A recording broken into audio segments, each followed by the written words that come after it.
L'équipage s'arrêta devant les grilles du lait de Willowmere au crépuscule. Catherine Winters pressa ses paumes sur ses genoux, tentant de calmer le tremblement de ses doigts. À travers la vitre embuée, elle apercevait une allée de chênes centenaires s'enfonçant dans le domaine. Et au bout, le manoir de pierre, gris, majestueux, étranger. Sa nouvelle demeure, son héritage. 3 semaines plus tôt, elle était encore gouvernante chez la baronne Holton, enseignant le français et l'aquarelle à 2 jeunes filles affiliées et capricieuses. Elle dormait dans une chambre sous les toits, où l'on entendait la nuit le grincement des chevrons. Elle mangeait à une table séparée, une fois que la famille avait terminé son dîner. Elle portait une unique robe grise en hiver et une autre brun clair en été, retaillée dans les anciennes tenues de sa maîtresse. Et maintenant, elle était la comtesse de Dorset, propriétaire de terres qu'elle n'avait jamais vue, héritière d'un homme dont elle se souvenait à peine, son cousin Richard. Le comte, décédé lors d'un accident de chasse. C'est ce que l'avocat avait écrit dans une lettre qui lui était parvenue par un matin pluvieux. La lettre sentait la cire à cacheter et le papier coûteux, et lorsqu'elle l'avait dépliée de ses mains tremblantes, les mots s'étaient brouillés devant ses yeux. La seule parente restante en ligne directe. Toute la fortune et le titre vous reviennent. Le cousin Richard, qui ne l'avait vue qu'une seule fois dans sa vie, quand elle avait 8 ans, et lui avait offert une poupée de porcelaine. Elle ne l'avait jamais revue depuis. Il vivait sa vie d'aristocrate, tandis qu'elle était restée une pauvre orpheline après la mort de son père. La voiture eut un soubresaut, et la portière s'ouvrit. Un vent froid s'engouffra à l'intérieur, apportant une odeur de feuilles mortes et de terre humide. Le cocher lui tendit la main et Catherine descendit lentement, sentant le gravier crisser sous les fines semelles de ses bottines neuves. Elles aussi achetées à la hâte à Londres, comme tout le reste. Sa robe en velours vert foncé, avec sa taille haute et ses manches bouffantes, lui semblait trop lourde, trop luxueuse. Catherine rajustait sa jupe avec une gêne inhabituelle, craignant de marcher sur l'ourlet. À son cou reposait un fin médaillon en or, le seul souvenir de sa mère, froid et familier. « Bienvenue à Willowmere, milady. » La voix était grave, calme, avec une légère rossité. Catherine leva les yeux et, un instant, en oublia de respirer. Devant elle se tenait un homme, grand, large d'épaules, vêtu d'une redingote sombre et de bottes simples mais impeccablement propres. Ses cheveux châtains, un peu plus longs que ne l'exigeait la mode, étaient légèrement ébouriffés par le vent. Son visage était hâlé, dur, aux traits marqués. Ce n'était pas un bel homme, mais de ceux qui retiennent le regard, dont on ne peut se détacher. Et ses yeux, gris, froids, scrutateurs. Catherine sentit le rouge lui monter aux joues. « William Blackwood, poursuivit-il sans lui tendre la main, l'intendant du domaine. J'ai servi le défunt comte pendant 7 ans. Désormais, je suppose, je vous sers. » Son ton ne dénotait ni déférence ni froideur, seulement la simple constatation d'un fait. Il la regardait comme s'il l'évaluait, jugeant si elle était digne de Willowmere. Et Catherine, habituée à baisser les yeux devant ses supérieurs, ressentit soudain un désir aigu de ne pas être la première à détourner le regard. « Monsieur Blackwood, dit-elle en s'efforçant de garder une voix ferme, je vous remercie de m'avoir accueilli. C'est mon devoir, milady. » Le silence s'étira, le vent balançait les branches des chênes, et au loin, une corneille croassa. Catherine serra les doigts sur son châle. Elle n'avait pas l'habitude qu'on l'appelle milady. Chaque fois, le mot sonnait comme une moquerie, une erreur. « Entrons, dit et enfin Blackwood en se tournant vers le manoir. La route a été longue. Vous avez besoin de repos. » Il ne lui offrit pas le bras, et Catherine le suivit, s'efforçant de ne pas regarder son dos, sa démarche assurée d'homme qui connaît chaque pierre de cette terre. Le gravier crissait sous leurs pas. Le vent agitait les pans de sa robe, emmêlant les mèches de cheveux échappées de sa coiffure simple. Le manoir grandissait devant elle au fur et à mesure qu'ils approchaient.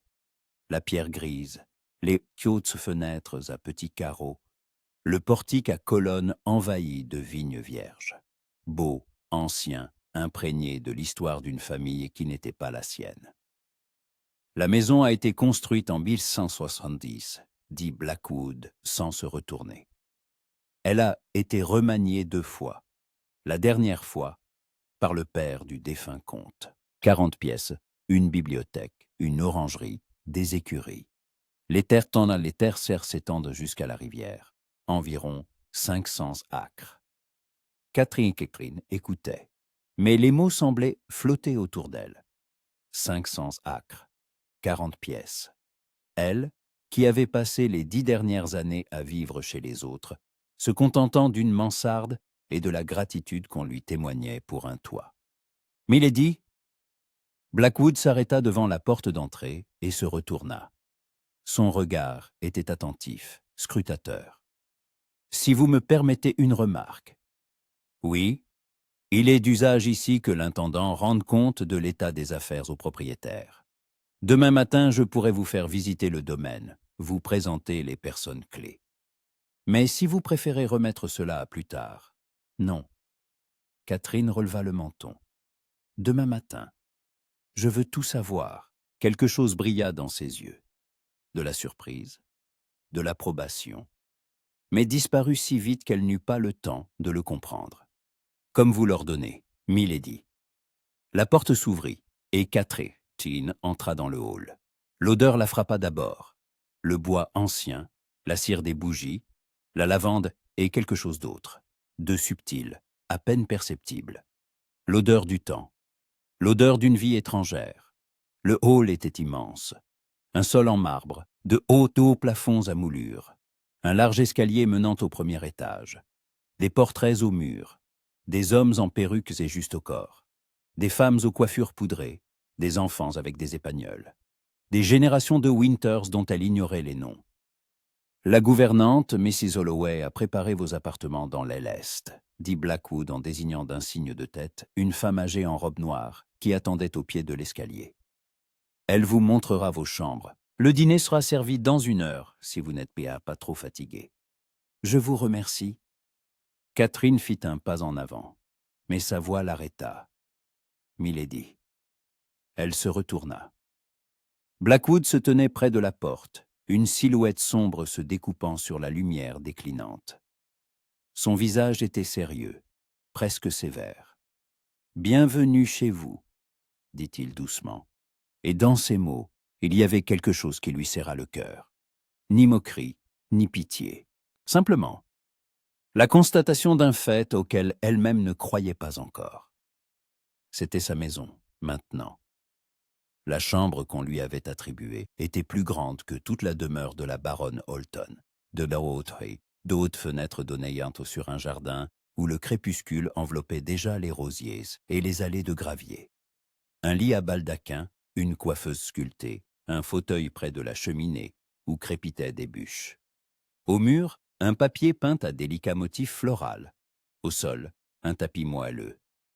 Catherine s'assit sur le bord du lit et se couvrit le visage de ses mains. Le silence était oppressant.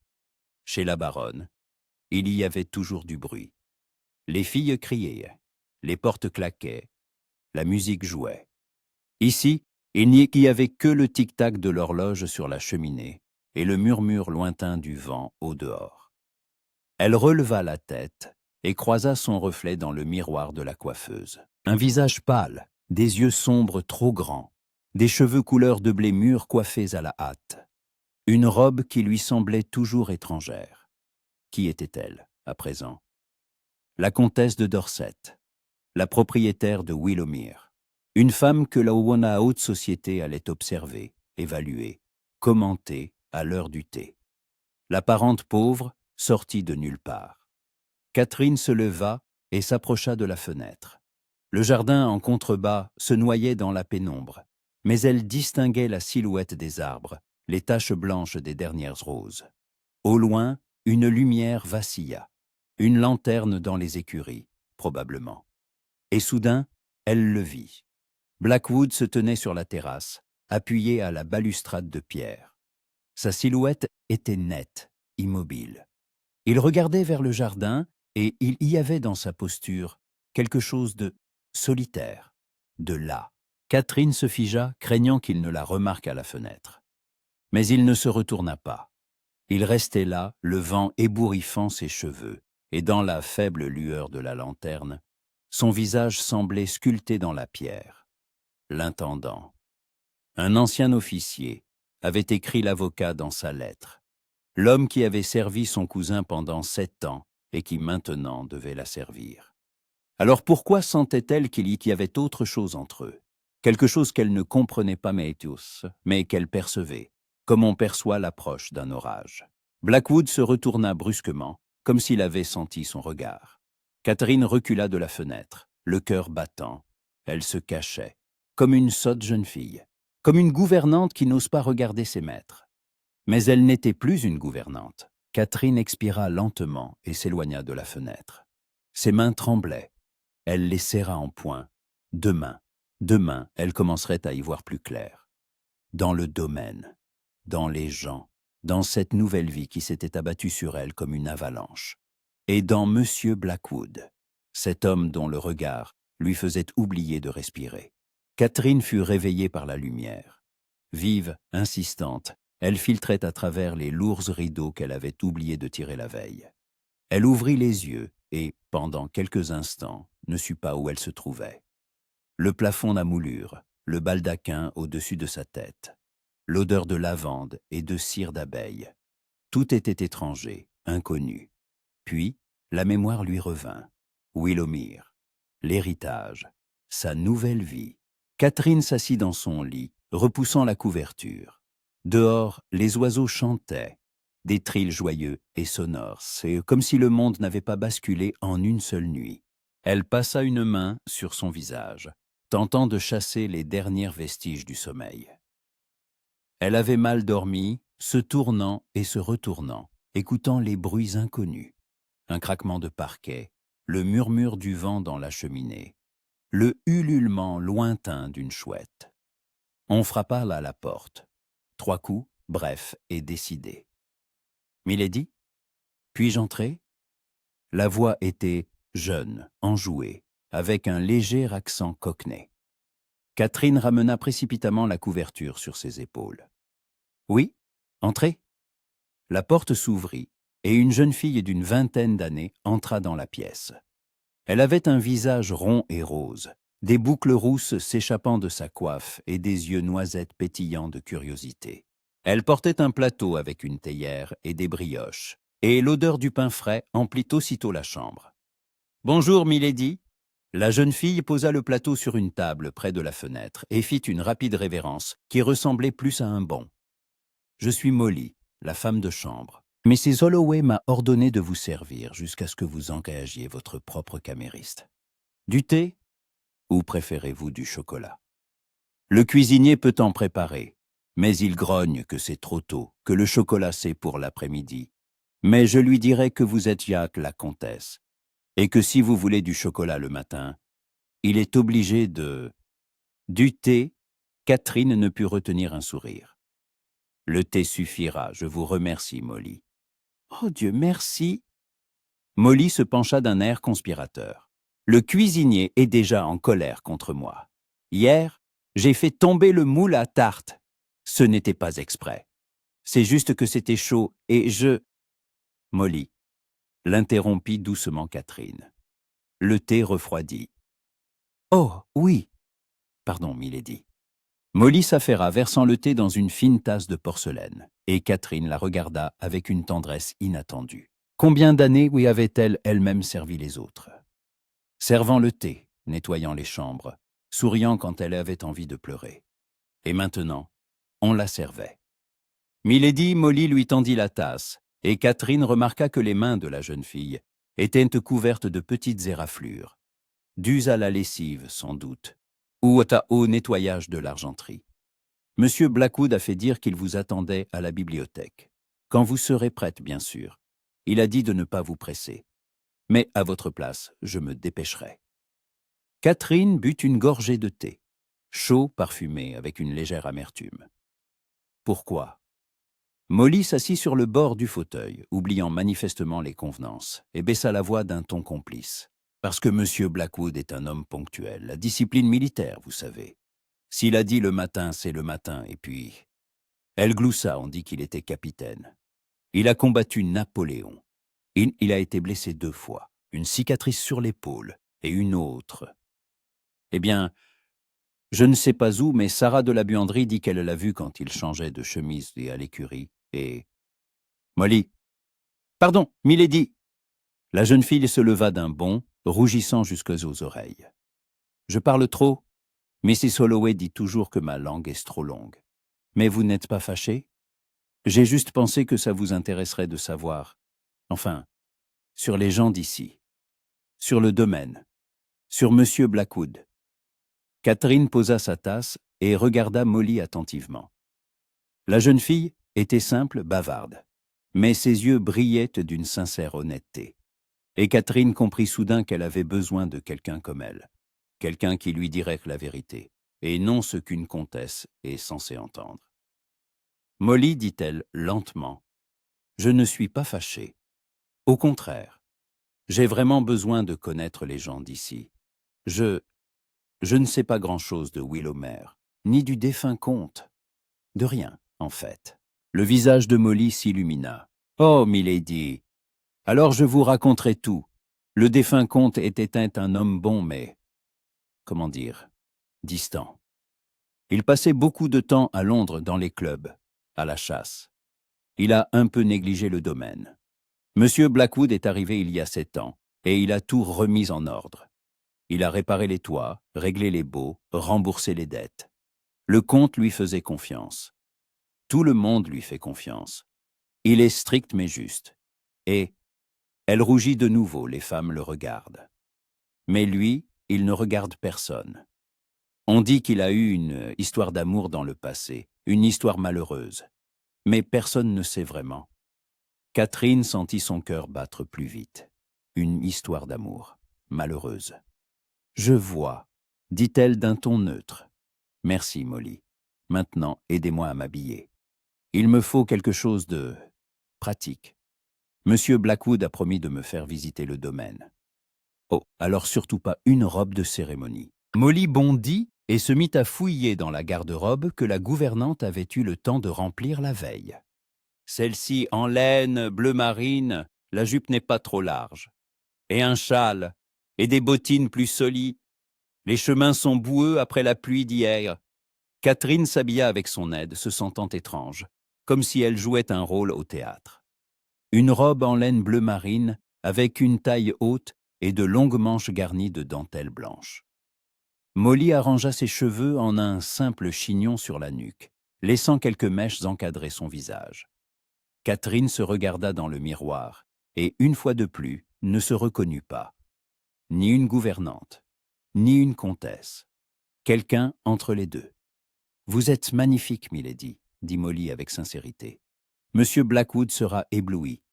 Molly, j'y vais. Je vous montre le chemin de la bibliothèque. » La bibliothèque se trouvait au rez-de-chaussée, dans l'aile ouest. Un long couloir orné de portraits d'ancêtres, le parquet qui craquait sous ses pas, une odeur de bois ancien et de papier.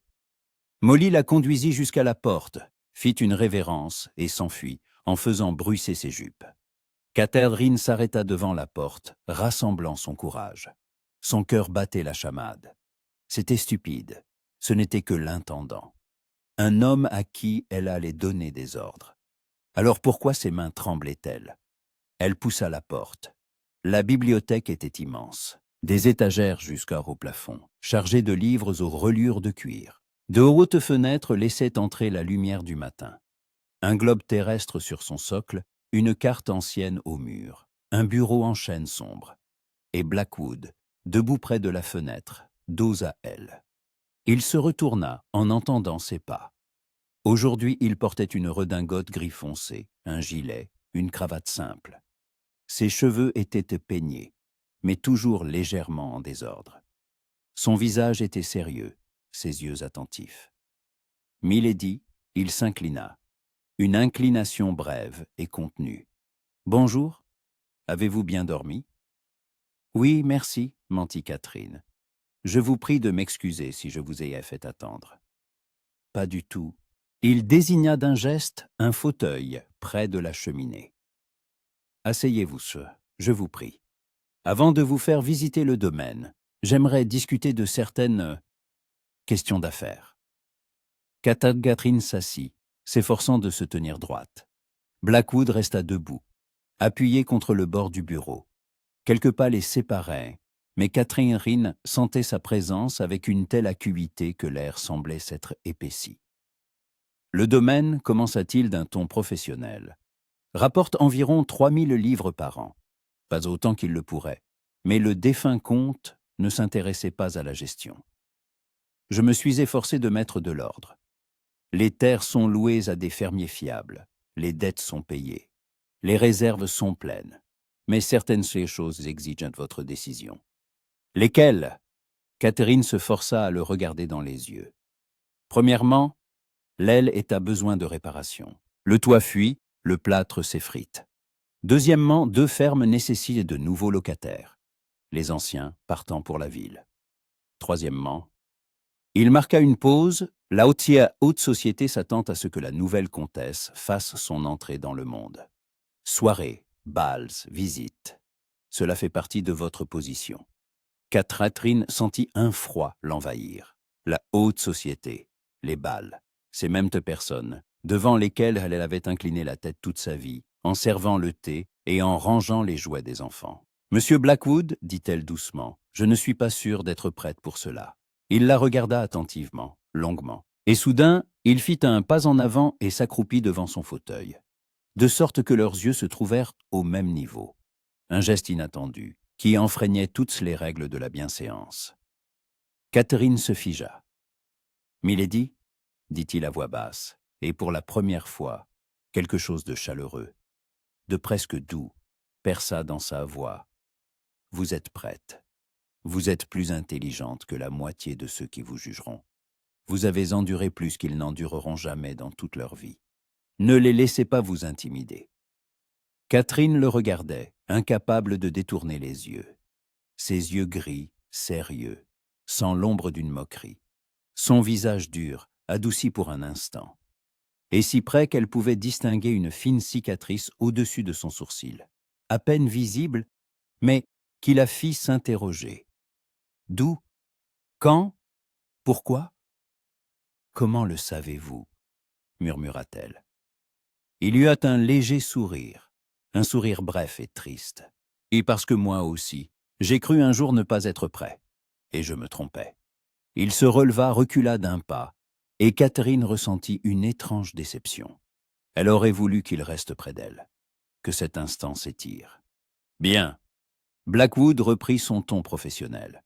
Si vous n'y voyez pas d'inconvénient, je vais vous faire visiter le domaine, les écuries, l'orangerie, les fermes, pour que vous compreniez ce que vous possédez.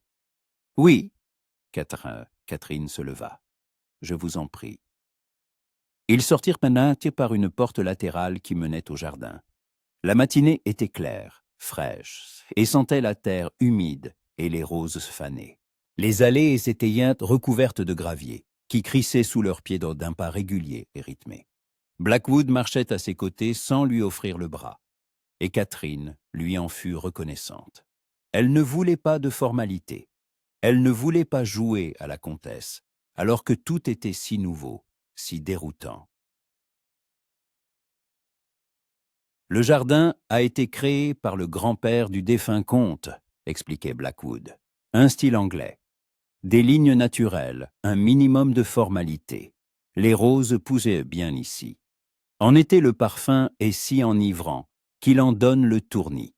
Catherine imagina l'été, les roses en pleine floraison, le soleil, la chaleur. Serait-elle encore là en été?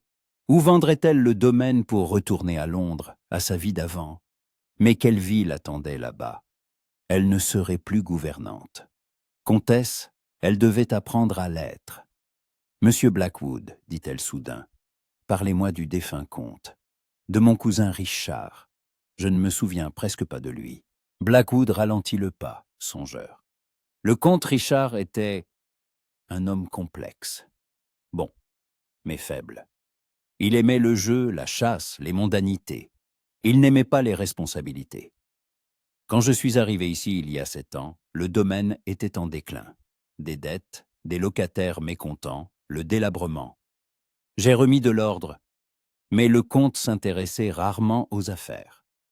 Il m'a tout confié et est parti vivre à Londres. Il était seul ici ? Demanda Catherine. Sans famille ? Oui, il n'était pas marié. Ses parents étaient morts depuis longtemps. Des amis venaient parfois, des compagnies bruyantes pour la chasse et les cartes. Mais il n'avait personne de vraiment proche. Catherine ressentit une tristesse inattendue. La solitude dans une si grande maison. Un titre, des terres, de l'argent et personne à ses côtés. « Et vous ?» demanda-t-elle doucement. « Étiez-vous son ami ?» Blackwood s'arrêta et la regarda.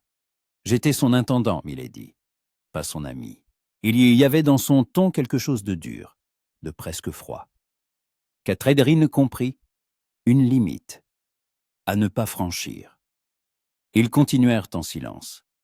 Ils passèrent devant l'orangerie, un long bâtiment aux murs de verre, abritant de la verdure, une atmosphère humide et une odeur de citron. Ils arrivèrent aux écuries, propres, bien tenues, sentant le foin et les chevaux. Le palefrenier, un vieil homme à la barbe grise, s'inclina et présenta les chevaux. Catherine caressait leurs museaux de velours, écoutant les histoires sur leur race, leur caractère, et sentait la tension s'apaiser lentement. Ici, parmi les animaux et les gens simples, elle respirait plus facilement. « Montez-vous à cheval, milady ?» demanda Blackwood. « Autrefois, oui, il y a longtemps. »« Voulez-vous essayer ?» Catherine le regarda, surprise. « Maintenant, pourquoi pas ?» Un sourire fugace, le premier de la matinée, éclaira ses yeux. Le meilleur moyen de connaître le domaine est de le parcourir à cheval.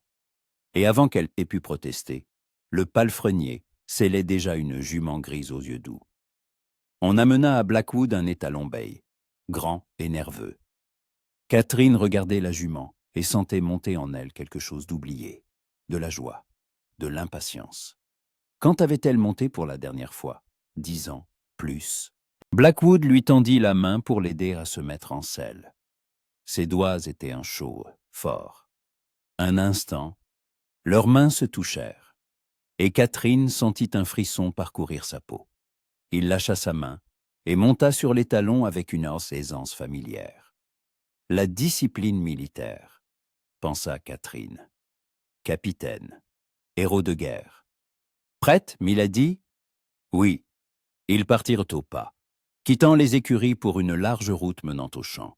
Le vent agitait les pans de sa robe, lui glaçant les joues. La jument avançait d'un pas docile et régulier, et Catherine sentait ses réflexes oubliés revenir. L'équilibre, le rythme, l'unité avec l'animal. « Et ces champs sont loués pour le blé », expliquait Blackwood en désignant les parcelles qui s'étendaient au loin. « La récolte a été bonne cette année. La rivière derrière la colline marque la limite de vos terres. La forêt au nord vous appartient également. Un domaine de chasse. » Catherine regardait les champs, les collines, la lointaine bande de la rivière qui brillait au soleil. C'était ses terres, son domaine.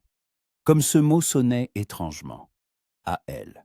« Monsieur Blackwood, dit-elle soudain, puis-je vous demander, pourquoi êtes-vous ici? Pourquoi intendant et non officier ou propriétaire terrien? Vous avez manifestement de l'éducation, des manières. » Il la regarda et quelque chose vacilla sur son visage. « La guerre est finie, milady. J'avais besoin d'un endroit. Le comte me l'a offert. J'ai accepté. Mais le passé n'a pas d'importance, la coupa-t-il. Seul le présent compte. » Et il lança son étalon au galop. Catherine le regarda s'éloigner. Une silhouette sombre filant à travers le champ.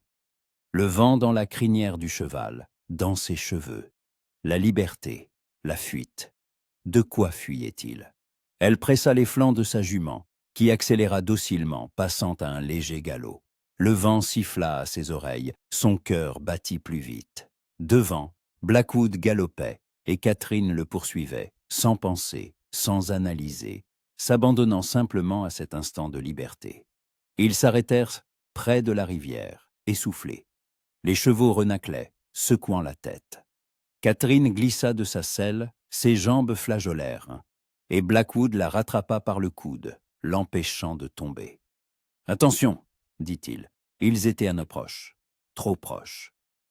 Catherine sentait son souffle, la chaleur de sa main sur son coude, l'odeur du cuir et de la sueur de cheval. « Merci, » murmura-t-elle, incapable de détourner le regard. Il la regardait, sérieusement, intensément, comme s'il luttait contre quelque chose en lui. Et soudain, il la lâcha, reculant d'un pas. « Je dois rentrer, » dit-il brusquement. « J'ai affaire.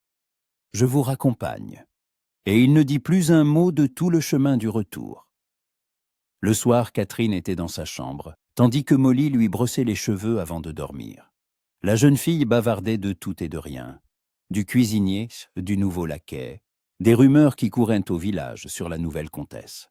« On dit qu'elle est belle, » gazouillait Molly. « On dit qu'elle est modeste, gentille. Et on dit aussi que M. Blackwood vous regarde d'une façon spéciale. » Catherine se figea.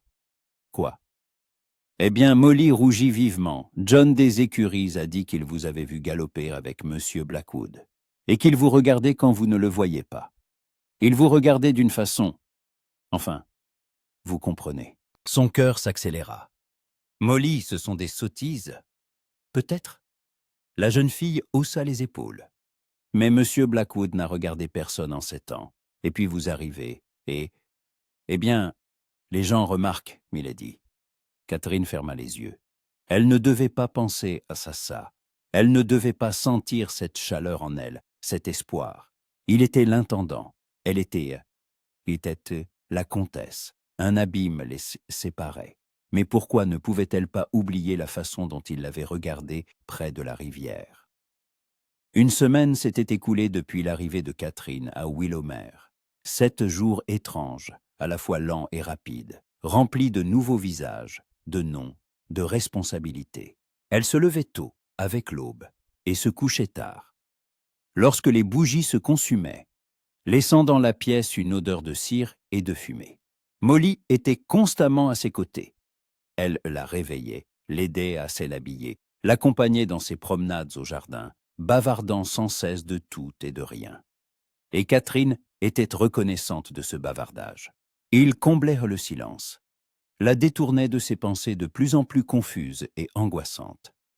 Ses pensées pour Blackwood. Il était là chaque jour lui montrant les comptes, la présentant au locataire, lui expliquant les subtilités de la gestion du domaine. Toujours poli, toujours réservé, toujours à distance. Mais parfois, très rarement, Catherine surprenait son regard. Un regard long, lourd, chargé de non-dits. Et alors, l'air entre eux semblait s'épaissir, devenir dense, tangible. Puis il détournait les yeux, retournait à ses affaires, et tout redevenait correct, formel, sûr. Catherine ne savait pas ce qui était le pire. Ces instants de tension ou leur absence.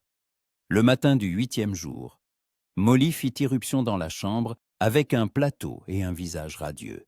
« Milady, Milady, une lettre de Londres, avec le sceau du duc de Rutland. » Catherine, qui venait de se réveiller, était assise dans son lit, les cheveux en désordre, prit l'enveloppe d'un air perplexe. Du papier épais, des armoiries dorées, un seau de cire rouge. Elle l'ouvrit de ses doigts tremblants. Une invitation. Pour un bal au domaine du duc de Rutland, à 20 miles de là, dans 3 jours. Un bal! Molly sauta de joie. Milady, c'est votre première sortie dans le monde.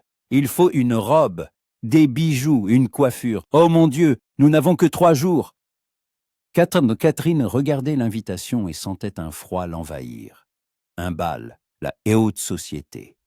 Ces mêmes personnes qui allaient la dévisager, l'évaluer, murmurer dans son dos. La parente pauvre sortit de la fange. « Je ne peux pas, » murmura-t-elle. « Quoi ?» Molly s'arrêta net. « Milady, vous devez y aller. Refuser une invitation du duc est une insulte.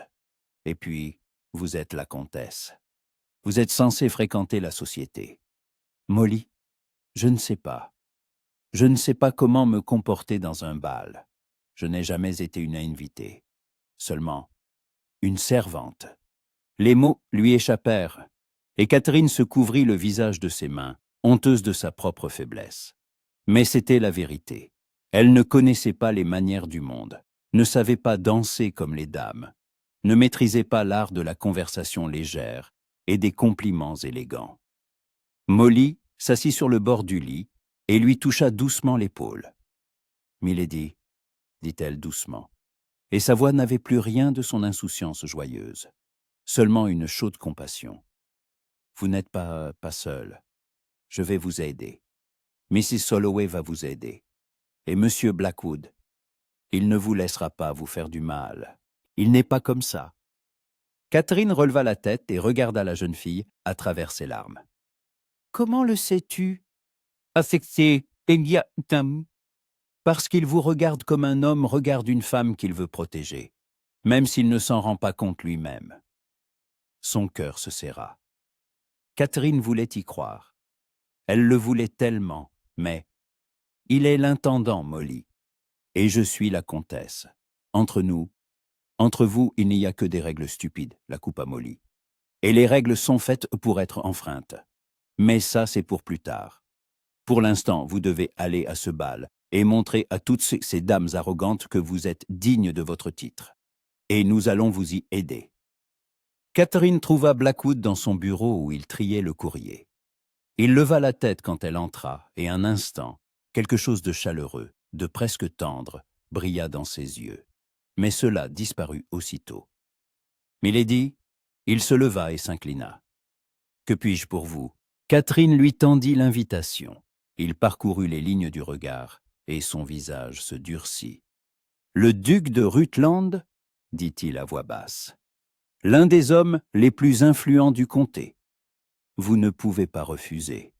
Je sais, mais je... » Elle hésita, cherchant ses mots. « Monsieur Blackwood, je ne suis pas sûre d'être prête. Je ne connais pas ces gens. Je ne connais pas leurs usages. J'ai peur de me couvrir de ridicule. » Il la regarda longuement d'un air scrutateur. Puis il contourna lentement son bureau et s'approcha. Il s'arrêta à un pas d'elle, et Catherine sentit sa respiration s'accélérer.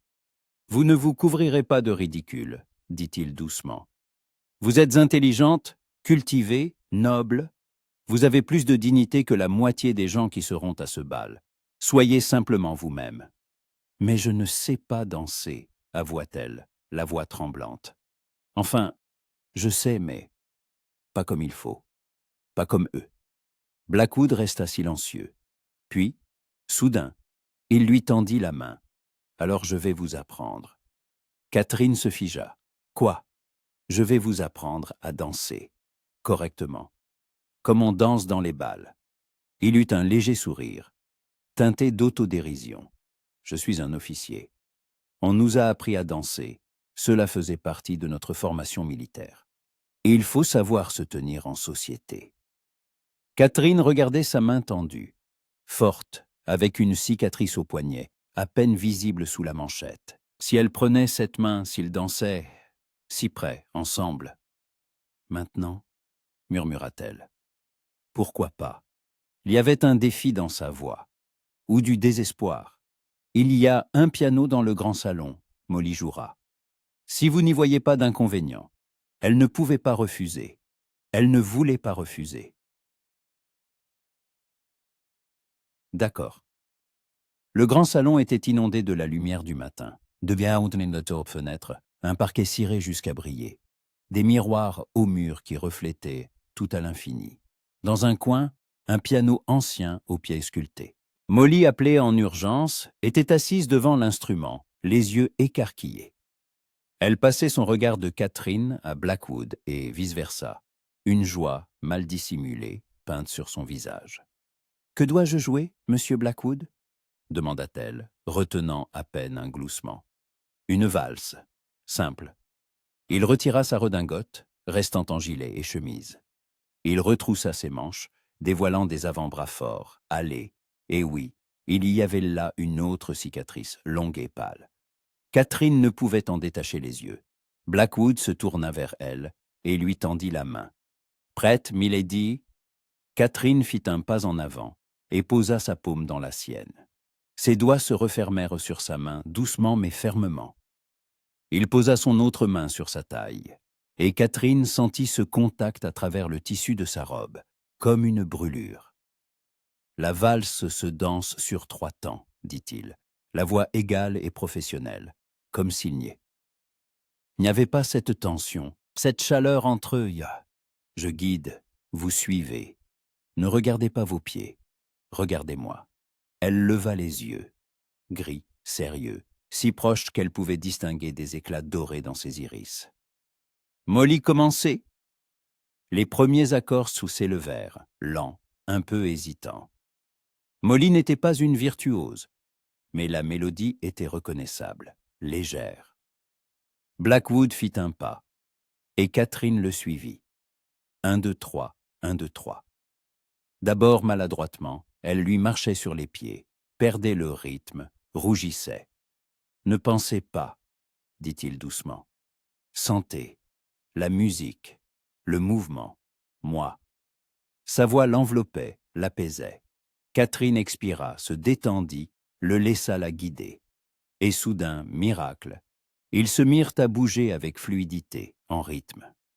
Il la menait à travers le salon, avec assurance, avec légèreté, et Catherine oublia tout. Ses peurs, ses doutes, l'abîme qui les séparait. Il n'y avait que la musique, que sa main sur sa taille, ses doigts s'entrelaçaient avec les siens, que son souffle proche, chaude, que ses yeux qui ne la quittaient pas. « Vous apprenez vite, » dit-il, la voix un peu rauque. « J'ai un bon professeur, » murmura-t-elle. Il tourbillonnait. La lumière des fenêtres dessinait des bandes dorées sur le parquet. Molly jouait, et le monde se réduisit à cet instant, à cette danse, à 2 personnes qui n'auraient pas dû être si proches, mais qui ne pouvaient se détacher l'une de l'autre. Milady Blackwood s'arrêta brusquement, bien que la musique continuât. Il se tenait au centre du salon, son visage tout près, et Catherine vit sa mâchoire se contracter, vit une lutte dans ses yeux. « Je ne devrais pas. Nous ne devrions pas. Pourquoi ?» Sa voix était à peine audible. « Et parce que je suis l'intendant, et vous, la comtesse. Je sais, tout le monde me le rappelle. Mais ici maintenant, nous sommes juste Catherine et William. » Le prénom lui avait échappé avant qu'elle ait pu se retenir. Elle ne l'avait jamais appelé par son prénom. C'était incorrect, inconvenant, impossible. Mais il ne s'écarta pas. Au contraire, la main sur sa taille se resserra, la rapprochant. Il la regardait comme s'il luttait contre lui-même, comme s'il voulait à la fois la lâcher et la retenir. « Catherine », prononça-t-il d'une voix rauque, et son prénom sur ses lèvres sonnait comme une prière, une malédiction, un aveu, et elle comprit qu'il ressentait la même chose. Cette attraction, cette impossibilité, ce feu qui grandissait entre eux malgré tout. Molly toussa bruyamment, et la musique s'interrompit. Blackwood recula brusquement, la lâchant.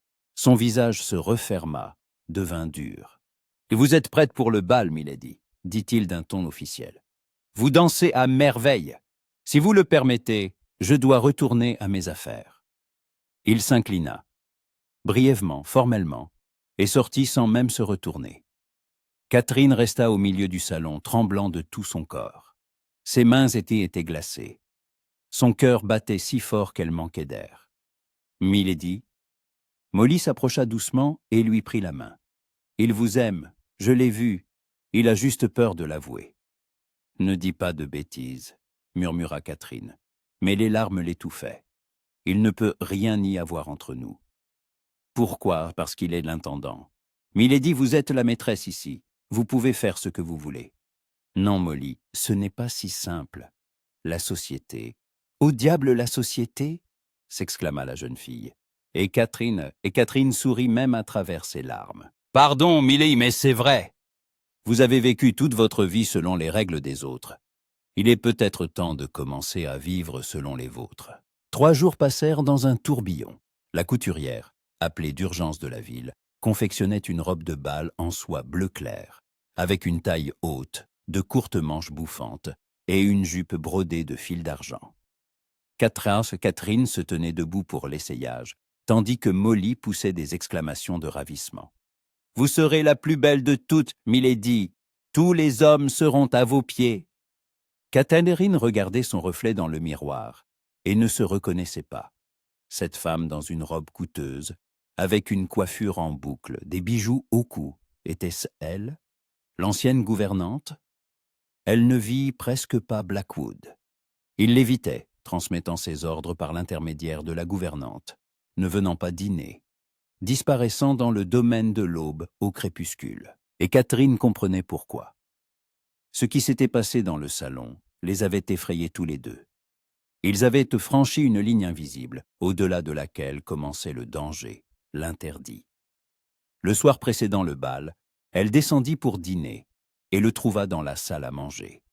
Il se tenait près de la fenêtre, en redingote sombre, un verre de vin à la main, regardant le jardin où le crépuscule s'épaississait. « Monsieur Blackwood » l'appela doucement Catherine. Il se retourna, et son regard glissa sur elle, rapide, appréciateur. Elle portait une simple robe du soir, gris foncé, sans bijoux, mais ses cheveux étaient lâchés et tombaient en vagues sur ses épaules. « Milady », il posa son verre. « Demain est un grand jour. Êtes-vous prête ?»« Je ne sais pas, » avoua-t-elle honnêtement. « Mais je dois y aller ?»« Oui, vous le devez. » Un silence. Tendu, lourd. « Viendrez-vous avec moi ?» demanda Catherine, le cœur suspendu à sa réponse. Blackwood resta silencieux un instant. Un instant. « Non, ce n'est pas ma place. Je suis l'intendant, et c'est un bal pour l'aristocratie. Mais je vous accompagnerai jusqu'à la voiture.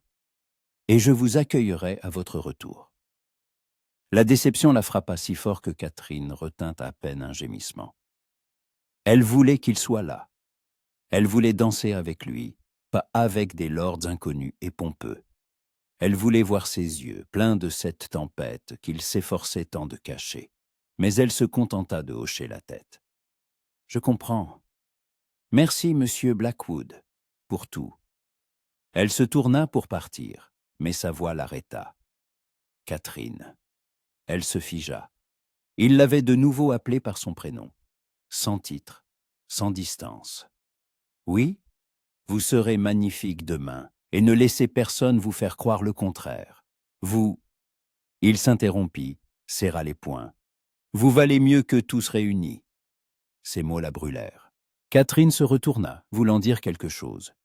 Mais il était déjà parti, la laissant seule dans la salle à manger à moitié sombre, où seules les horloges tic-taquaient et les braises se consumaient dans la cheminée.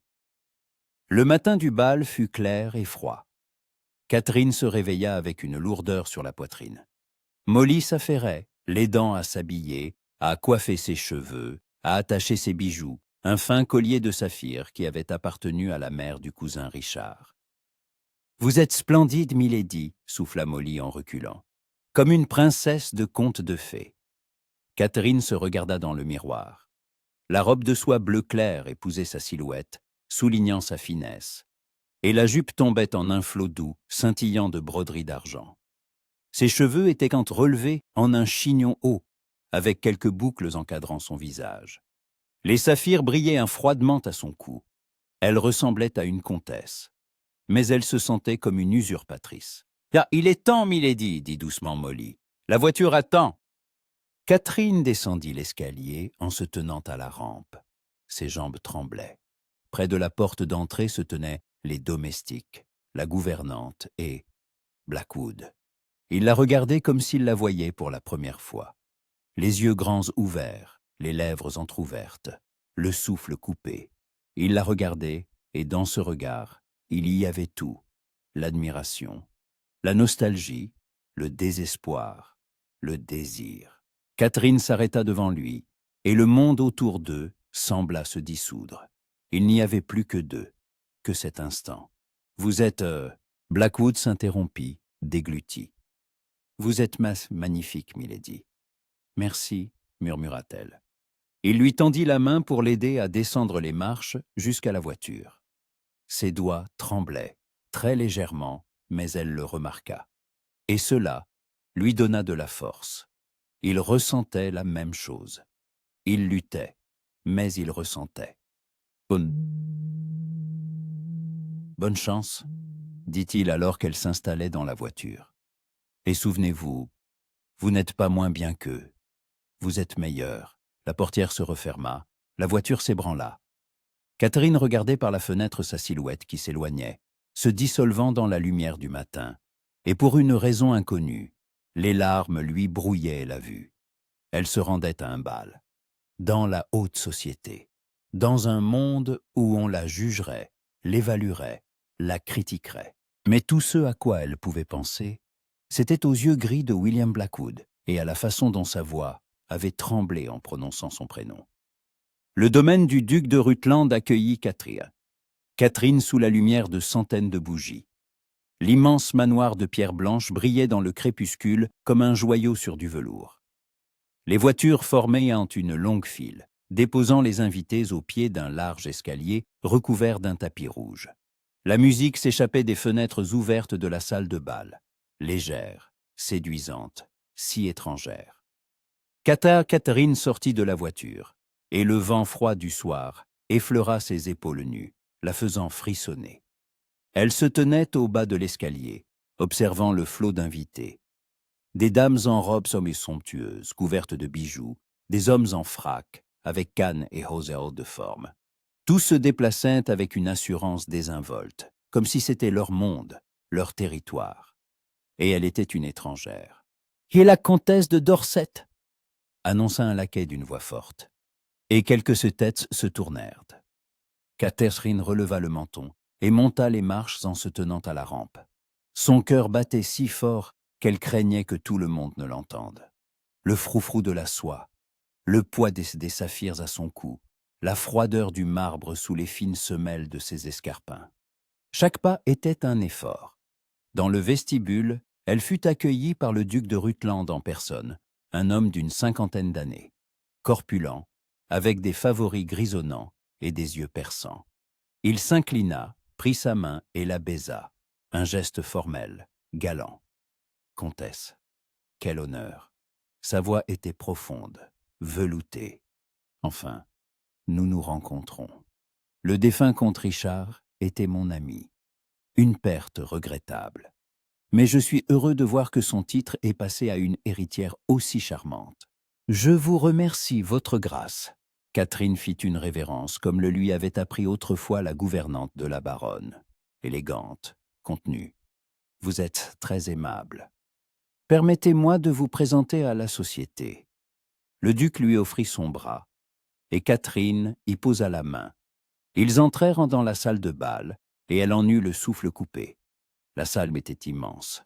Des lustres de cristal pendaient du plafond peint, se reflétant dans les miroirs aux murs et multipliant la lumière jusqu'à l'éblouissement. Le parquet était ciré à la perfection. Sur une estrade, un orchestre jouait une valse. Des couples tourbillonnaient dans la danse, un tourbillon de couleurs, de tissus, de bijoux. Sur les côtés de la salle, des groupes d'invités discutaient, riaient, observaient que les nouveaux arrivants. Et tous les regards se tournèrent vers Catherine. Elle les sentait sur elle, évaluateurs, curieux, malveillants. Elle entendait les murmures, sans pouvoir distinguer les mots.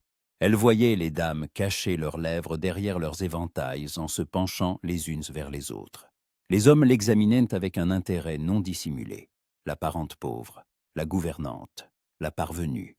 Catherine serra son éventail à s'en faire mal. Elle se souvint des mots de William, cote 25. Et elle se força à sourire, un sourire léger, calme, comme si ses regards ne lui brûlaient pas la peau.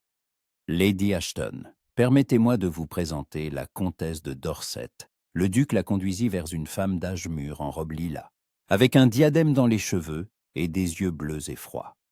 Lady Ashton toisa Catherine de la tête aux pieds, lentement, de manière humiliante. Elle sourit, mais le sourire n'atteignit pas ses yeux. « Comtesse, J'ai entendu parler de vous. Quelle histoire singulière. De gouvernante à comtesse. C'est tout à fait romanesque, n'est-ce pas? La pique était évidente. Catherine sentit le sang lui monter aux joues, mais sa voix resta égale. La vie est parfois plus surprenante que les romans, Lady Ashton. Mais je suis reconnaissante au destin pour chacun de ses détours.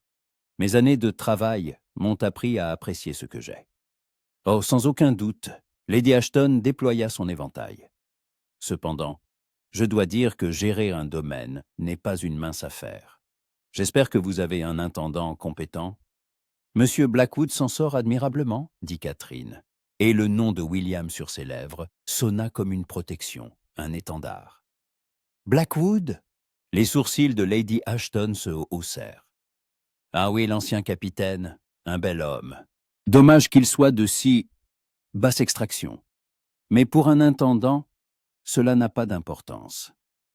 Catherine serra les poings sous ses gants. Ce ton méprisant, cette arrogance, et soudain, elle comprit. Des années d'humiliation, des années où elle-même était de basse extraction, lui avaient appris à déceler la fausseté. Ces gens, avec leurs titres et leurs bijoux, n'étaient pas meilleurs. Ils avaient juste eu la chance de naître dans la bonne famille. Monsieur Blackwood est un homme d'honneur, dit-elle fermement. L'extraction ne définit pas la dignité, ce sont les actes qui la définissent. Lady Ashton cligna des yeux, ne s'attendant manifestement pas à une telle répartie. Le duc eut un petit rire approbateur. Magnifiquement dit, comtesse. Et maintenant, permettez-moi de vous présenter à d'autres invités. L'heure suivante se passa en une succession de présentations, de révérences, de phrases polies. Catherine souriait, répondait aux questions, esquivait les remarques acerbes. La tête lui tournait à cause de la profusion de visages, de noms, de titres. Ses pieds se lui faisaient mal dans ses nouvelles chaussures. Son corset lui comprimait les côtes, l'empêchant de respirer à fond, mais elle tenait bon. Pour Willowmer, pour la mémoire de son cousin Richard, pour elle-même, et pour prouver à William qu'il avait eu raison. Elle ne s'était pas couverte de ridicule. La musique cessa, et le maître de cérémonie annonça la première danse. Un jeune homme s'approcha aussitôt de Catherine, grand, blond, dans un frac impeccable, beau avec des traits réguliers et un sourire qui devait faire tourner la tête des jeunes filles. Comtesse de Dorset, il s'inclina, vicomte Grayson. Puis-je espérer l'honneur de la première danse? Catherine hésita. Elle se souvint des leçons de William, de sa main sur sa taille, de sa voix. Ne pensez pas, sentez. Son cœur se serra de nostalgie, mais elle hocha la tête. Avec plaisir, milord. Le vicomte la conduisit au centre de la salle. L'orchestre entama une valse. Il posa une main sur sa taille, prit sa main dans la sienne, et ils se mirent à tourbillonner. Grayson dansait bien, de manière professionnelle, impeccable. Mais ce n'était pas la même chose. Il n'y avait pas cette chaleur, cette tension, ce lien qui s'était créé avec William. Le vicomte souriait, lui faisait des compliments, et tout était correct, galant, vide. « Vous dansez à merveille, comtesse, dit-il. Où avez-vous appris? À Londres? Ici à Willowmere, répondit Catherine. Catherine. Récemment. Votre professeur devait être talentueux. Oui, très talentueux. Le vicomte la regarda plus attentivement, et quelque chose brilla dans ses yeux. De l'intérêt, de la curiosité. Comtesse, si vous permettez ma franchise, vous ne ressemblez pas aux autres ici. Vous êtes authentique. Catherine croisa son regard. Il était sincère, chaleureux et dangereux. Car le vicomte Grayson était précisément le genre d'homme que la haute société considérerait comme un parti convenable pour une comtesse inexpérimentée. Un titre, une fortune, une réputation irréprochable. Tout était parfait, et complètement à l'opposé de ce que son cœur désirait.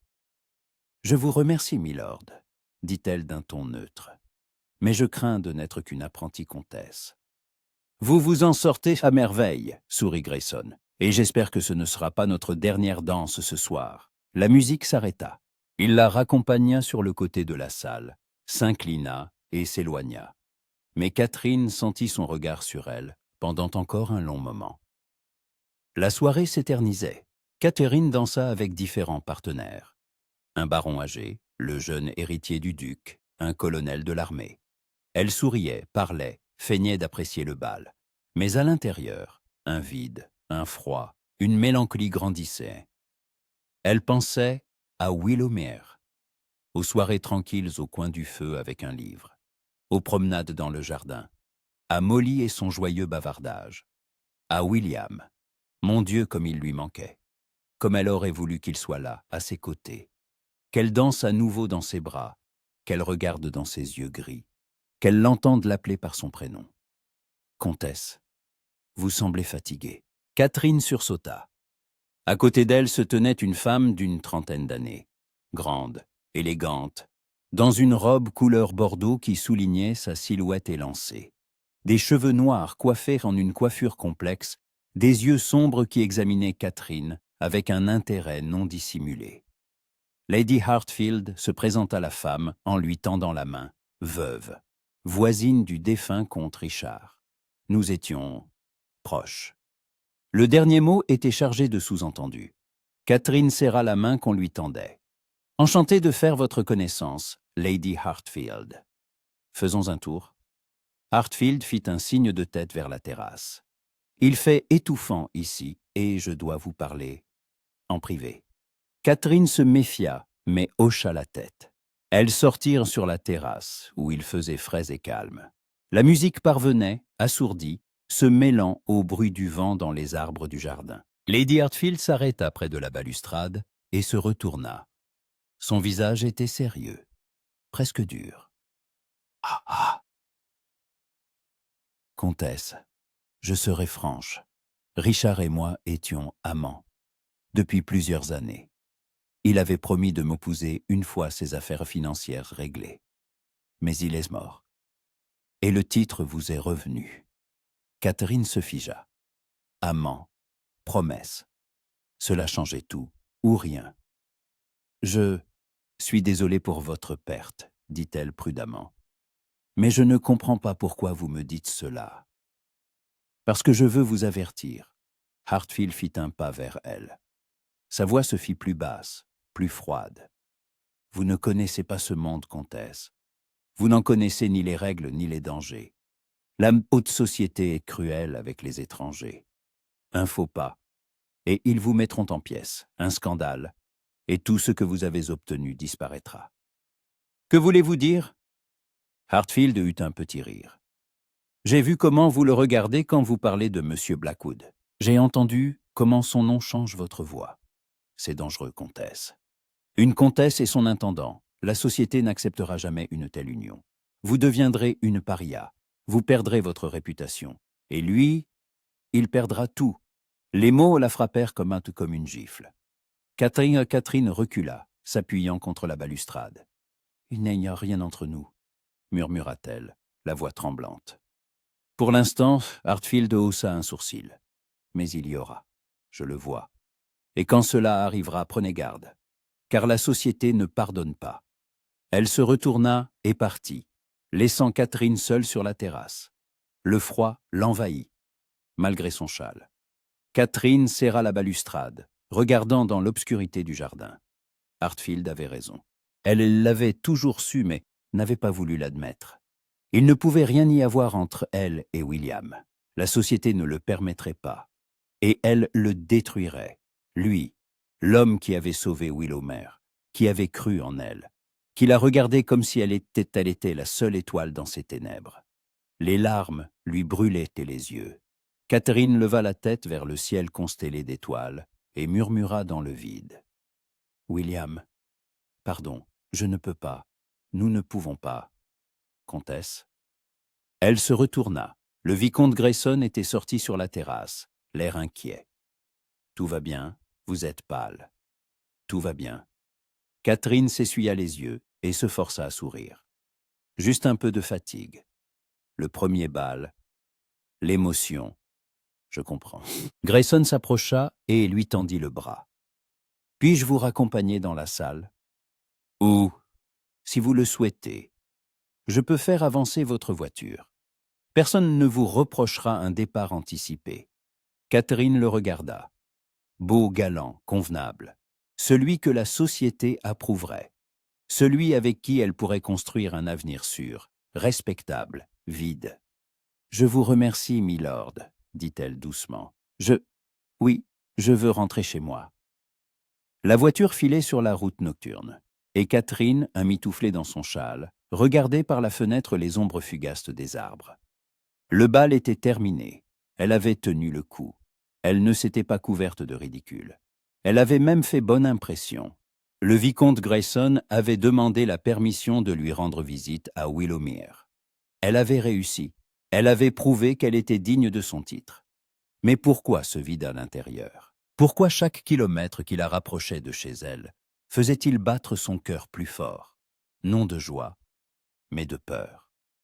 Parce qu'à la maison il y avait William, et elle ne savait pas comment le regarder en face, sachant qu'il ne pouvait y avoir d'avenir entre eux. Willowmere apparut dans l'obscurité. La silhouette familière du manoir, les fenêtres éclairées, un sentiment de confort et de sécurité. La voiture s'arrêta devant l'entrée principale. La portière s'ouvrit, et sur le seuil, il était cela, William Blackwood, en simple chemise blanche, sans redingote, le col ouvert. Les cheveux en désordre, le visage tendu. Il avait attendu. Tout ce temps, il avait attendu. Catherine sortit de la voiture, et leurs regards se croisèrent. « Comment ça s'est passé ?» demanda-t-il d'une voix rauque. « Bien. J'ai réussi. Je savais que vous réussiriez. » Ils se tenaient sur les marches, dans la lumière des lanternes, et le monde se réduisit à eux deux. Catherine voyait sa mâchoire contractée, ses poings serrés. Il luttait, comme elle. « William, » murmura-t-elle, la voix brisée. « Ne dites rien. » Il recula d'un pas. « Quoi que vous vouliez dire, ne le dites pas. Je sais. Je l'ai toujours su. Entre nous, il ne peut y avoir... Pourquoi ?» s'exclama-t-elle. « Pourquoi devrions-nous obéir à leurs règles? Pourquoi la société déciderait-elle qui j'ai le droit d'aimer ?» Le mot lui avait échappé avant qu'elle pût se retenir. « Aimer. » Elle l'avait dit à voix haute. William se figea. Il la regardait comme si elle venait de lui briser le cœur et de le recoller en même temps. « Catherine ?» Il fit un pas en avant, puis s'immobilisa. « Si vous saviez comme je... Combien de nuits j'ai passé sans dormir à penser à vous. Comment j'ai lutté contre moi-même pour ne pas vous toucher, pour ne rien dire. Mais je ne peux pas vous détruire. Je ne peux pas laisser la société vous mettre en pièces à cause de moi. Et si ça m'est égal, les larmes coulaient sur ses joues. Si je ne veux pas de leur approbation, si je ne veux pas de leur monde, si tout ce que je veux c'est... » Elle ne termina pas sa phrase. Elle fit simplement un pas en avant, se hissa sur la pointe des pieds et l'embrassa. William resta immobile un instant, puis ses bras l'enlacèrent fort, désespéré. Il l'embrassa comme s'il mourait de soif et qu'elle était à la tête sa seule gorgée d'eau. Avec ardeur, avidité, sans espoir. Catherine répondit à son baiser, passant ses doigts dans ses cheveux, se pressant contre lui. Le monde entier disparut. Il ne restait que ce baiser, cette douleur et ce bonheur mêlés. Quand ils se séparèrent, ils étaient tous deux à bout de souffle. William appuya son front contre le sien, les yeux fermés. « C'est de la folie, » murmura-t-il. « Je sais, » répondit-elle. « Ça nous détruira tous les deux. Je sais, mais je ne peux pas. Je ne peux plus prétendre que je ne t'aime pas. » Son cœur explosa de bonheur. Catherine s'écarta, le regarda dans les yeux. « Alors ne prétends plus. Nous trouverons un moyen, ensemble. » Il la regarda longuement, puis il hocha lentement la tête. « Ensemble. » Et il l'embrassa de nouveau tendrement cette fois, comme une promesse, un serment. Et quelque part, dans l'obscurité du jardin, quelqu'un les observait. Et ce quelqu'un savait déjà que demain, toute la haute société apprendrait le scandale de Willowmere. Catherine fut réveillée par la lumière du soleil et des coups à la porte. Elle ouvrit les yeux et un instant, ne comprit pas pourquoi son cœur était si léger, pourquoi elle avait envie de sourire, pourquoi le monde entier semblait différent, nouveau, rempli de lumière. Puis elle se souvint, le baiser, ses bras, ses lèvres, ses mots, Kotvemaït. Elle était aimée, elle aimait. Et que le monde entier soit contre eux à cet instant, cela lui était égal.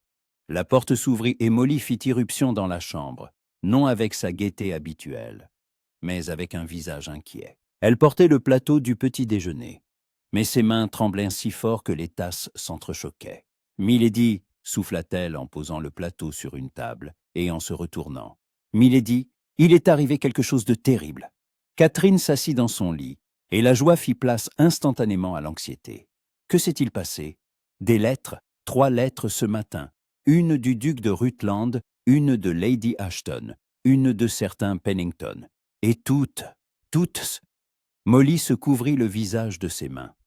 Oh mon Dieu, milady, ils savent. Le sang quitta son visage. Catherine sauta du lit et attrapa les lettres sur le plateau. Elle ouvrit la première, celle du duc, de ses mains tremblantes. Comtesse de Dorset, c'est avec regret que je dois vous informer que des rumeurs sur votre conduite inconvenante sont parvenues à mes oreilles. Une liaison avec votre intendant, un homme de basse extraction, est une insulte à votre titre et une honte pour la haute société. Je vous recommande de renvoyer immédiatement M. Blackwood et de vous en tenir dorénavant aux convenances, afin d'éviter tout scandale supplémentaire. Ses mains s'engourdirent. Catherine déplia la deuxième lettre, celle de Lady Ashton. C'était encore pire. Des insinuations venimeuses, des menaces voilées, du mépris dans chaque ligne. Elle n'eut pas la force de lire la troisième. « Comment ont-ils su ?» murmura Catherine. « Qui nous a vus ?»« Je ne sais pas, milady. » Molly s'approcha et passa un bras autour de ses épaules. Mais des rumeurs courent déjà dans le domaine. Le cocher a raconté ce matin qu'hier soir, on a vu une voiture près des grilles. Elle était dans l'ombre, puis elle est partie. Quelqu'un vous espionnait, milady. Quelqu'un attendait délibérément de voir quelque chose d'inconvenant. Catherine ferma les yeux. Lady Hartfield, ou l'un de ceux qui la jalousaient, qui voulaient sa chute. Peu importe. Ce qui importait, c'est que maintenant, toute la haute société savait, et la jugeait, et exigeait un sacrifice. « Où est Monsieur Blackwood ?» demanda-t-elle en s'efforçant de ne pas laisser sa voix trembler. « Aux écuries. Il évite la maison depuis ce matin. Milady, il sait. Il a reçu une lettre, lui aussi, de son ancien colonel. On dit qu'il y était écrit que l'honneur d'un officier ne permet pas de déshonorer une dame, et qu'il doit soit partir, soit quoi. Catherine attrapa les mains de Molly. Soit vous épouser. Mais c'est impossible, milady. Une comtesse et un intendant. La société ne l'acceptera jamais. On vous rayera de toutes les listes. On cessera de vous recevoir. On vous montrera du doigt. Et lui, on le détruira tout simplement. Aucune maison respectable ne l'emploiera. Il se retrouvera sans rien. Les mots que la frappaient étaient comme des coups de marteau. Catherine s'assit sur le bord du lit, serrant les lettres dans ses mains à s'en faire mal. Tout s'était effondré. En une nuit, pour un baiser, le monde entier avait basculé. Et maintenant, elle avait un choix à faire. Renier William, le renvoyer, prétendre qu'il ne s'était rien passé entre eux, et sauver sa réputation, son titre, sa place dans la société, ou rester avec lui et tout perdre. Mais comment pouvait-elle choisir entre l'amour et tout le reste, si tout le reste n'avait aucun sens sans l'amour? « Habillez-moi, Molly, » dit-elle d'une voix basse mais ferme. « Je dois parler à M. Blackwood. » Les écuries sentaient le foin, les chevaux et la fraîcheur de l'automne. Catherine entra et le palefrenier s'inclina respectueusement, mais son regard était étrange, à la fois compatissant et réprobateur. Il savait. Tout le monde savait. William se tenait près du box de l'étalon-bail, le brossant de mouvements lents et mécaniques. Il ne se retourna pas quand elle entra. Mais son dos se tendit, et Catherine comprit qu'il sentait sa présence aussi intensément qu'elle sentait la sienne. « William !» appela-t-elle doucement. Il se figea, lâcha la brosse, se retourna lentement. Son visage était tel que son cœur se serra. Creusé, des ombres sous les yeux, les lèvres pincées en une fine ligne. Il n'avait pas dormi de la nuit, c'était évident. Il avait lutté, réfléchi, souffert. « Vous ne devriez pas être ici, dit-il d'une voix sourde. On pourrait nous voir. Le scandale est déjà assez grand. Ça m'est égal. Catherine fit un pas vers lui. Je veux parler. J'ai reçu les lettres. Moi aussi. Il passa une main sur son visage, et dans ce geste, il y avait tant de lassitude, tant de désespoir. Catherine, La nuit dernière, je me suis conduit de manière impardonnable. J'ai laissé mes émotions prendre le dessus. J'ai ruiné votre réputation. Tu m'aimes, l'interrompit-elle. Tu l'as dit. Et je t'aime. C'est tout ce qui compte. Non. Sa voix se brisa, devint forte, presque furieuse. Ce n'est pas tout. Il y a la société, les règles, les conséquences. Vous allez tout perdre. Votre titre, votre position, le respect. On fera de vous une paria. Et moi, je ne peux rien vous donner en échange. Je suis un simple intendant. Tu es un héros de guerre. Tu es un homme d'honneur. Tu es celui qui a sauvé ce domaine, qui a cru en moi quand je ne croyais plus en moi-même. Catherine s'approcha tout près, prit son visage entre ses mains, le forçant à la regarder. Tu me donnes ce que l'argent et les titres ne peuvent acheter. Tu me donnes l'amour. William ferma les yeux, et elle vit une larme glisser sur sa joue. Une seule, mais si significative. Je ne veux pas te détruire, murmura-t-il. Tu mérites mieux. Tu mérites un homme de ton rang. Le vicomte Grayson, par exemple. Il est bon, riche, tout le monde le respecte. Il n'est pas toi. Des mots simples, mais qui contenaient toute la vérité. William ouvrit les yeux et la regarda, longuement, profondément. Et elle vit en lui la lutte entre le devoir et les sentiments, la raison et le cœur, la peur et l'amour. « Qu'allons-nous faire ?» demanda-t-il d'une voix brisée. « Même si je pars d'ici, le scandale restera. On te jugera quand même. Mais si je reste, si nous sommes ensemble, ce ne sera que pire. » Catherine resta silencieuse. Elle ne connaissait pas la réponse. Pour la première fois de sa vie, elle ne savait pas quoi faire. « Peut-être avons-nous besoin de temps, dit-elle enfin. Le temps que le scandale s'apaise, le temps que la société s'habitue. Nous pourrions être plus prudents, garder nos distances en public, mais nous aimer en secret. » Un sourire amer effleura ses lèvres. « C'est encore pire, Catherine. Des rencontres clandestines, des mensonges, des faux semblants. Tu mérites mieux, tu mérites mieux. Tu mérites que ton amour ne soit pas caché comme une honte. » Il avait raison, et c'était ce qui faisait le plus mal. Catherine lâcha son visage et recula. Un froid l'envahit de l'intérieur. « Alors quoi? Tu vas partir. Nous allons nous séparer et prétendre que rien ne s'est passé. » Je ne sais pas. Il se détourna, le regard perdu dans le vide. « J'ai besoin de temps pour réfléchir. Nous en avons besoin tous les deux. » Et il sortit de l'écurie, la laissant seule au milieu des chevaux et du foin, le cœur en miettes. Les jours suivants furent un enfer. Les lettres continuaient d'arriver, les unes après les autres. Condamnatoires, méprisantes, pleines de conseils venimeux et de menaces voilées. Les invitations aux événements mondains cessèrent. Les visites des voisins aussi. Willowmere semblait s'être retrouvé en quarantaine. William évitait Catherine. Il ne se voyait que pour les affaires, où il lui faisait un rapport sur l'état du domaine. Bref, sec, formel. Il regardait au-delà d'elle, ne la touchait même pas par accident.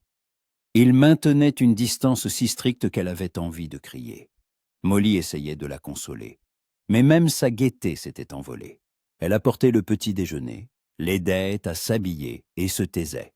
car il n'y avait pas de mots qui puissent l'aider. Catherine errait dans le domaine comme un fantôme. Elle s'asseyait près de la fenêtre, regardant le jardin. Elle lisait des livres sans voir les mots. Elle passait ses nuits sans sommeil, écoutant le silence de l'immense maison et se remémorant le baiser qui avait tout détruit et, en même temps, l'avait rendue vraiment vivante.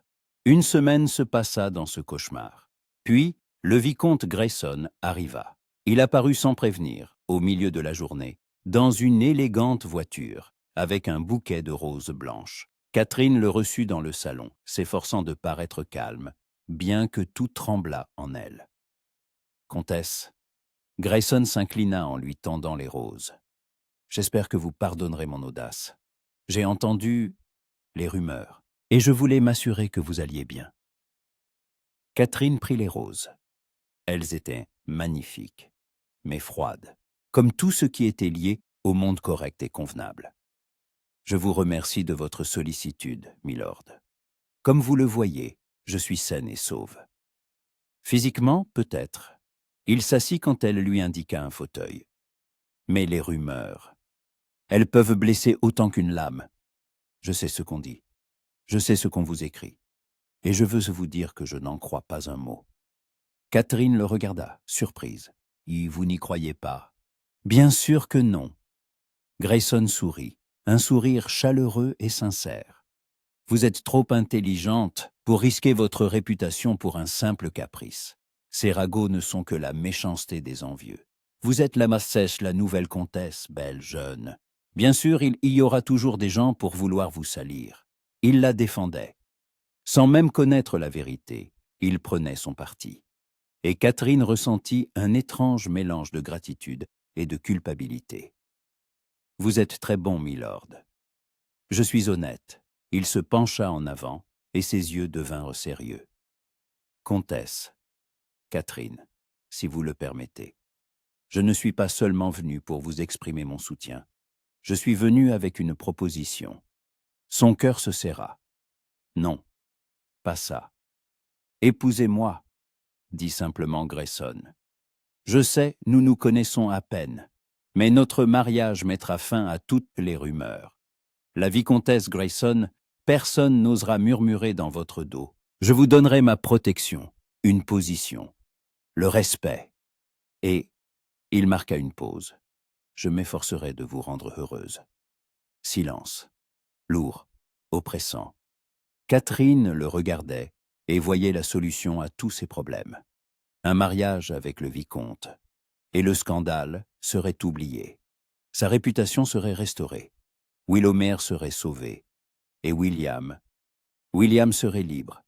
Il pourrait partir, commencer une nouvelle vie, trouver une femme qui ne lui causerait pas de malheur. La bonne décision. La décision raisonnable. La décision sûre. Et si insupportable. « Milord, commença-t-elle lentement, je suis profondément touché par votre proposition. Vous êtes noble et généreux, mais je ne peux l'accepter. » Grayson cligna des yeux. « Pourquoi ? » ?»« À cause des rumeurs. Je vous ai dit que je n'y croyais pas. »« Mais elles sont vraies, » souffla Catherine. « J'aime mon intendant. J'aime Monsieur Blackwood, et même si cela doit me détruire, je ne peux pas prétendre le contraire. » Le silence était assourdissant. Grayson resta assis, comme pétrifié, la regardant avec des yeux écarquillés. Puis il se leva lentement. « Je comprends, » dit-il enfin, et sa voix s'était pleine de confusion, mais pas de mépris. « C'est inattendu et insensé. Mais je vois que vous dites seul la vérité. » Il marqua une pause. « Que comptez-vous faire ?»« Je ne sais pas, » avoua Catherine. « Il m'évite. Il a peur de ruiner encore plus ma réputation. Nous ne savons ni l'un ni l'autre comment nous en sortir. » Grayson s'approcha de la fenêtre et regarda le jardin. Puis il se retourna et une étrange détermination se lisait sur son visage. « J'ai un ami, » dit-il lentement, « un comte qui vit en Écosse. Là-bas, les mœurs sont plus simples, la société moins rigide. Si Monsieur Blackwood et vous vous mariez là-bas, puis revenez ici en tant qu'époux, d'ici 1 an ou 2, le scandale s'apaisera, les gens oubliant. Surtout si vous avez un allié influent. » Catherine se figea.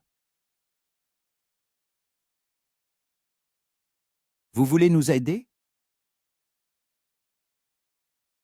Je veux que vous soyez heureuse. Grayson eut un sourire triste. Même si ce bonheur n'est pas avec moi.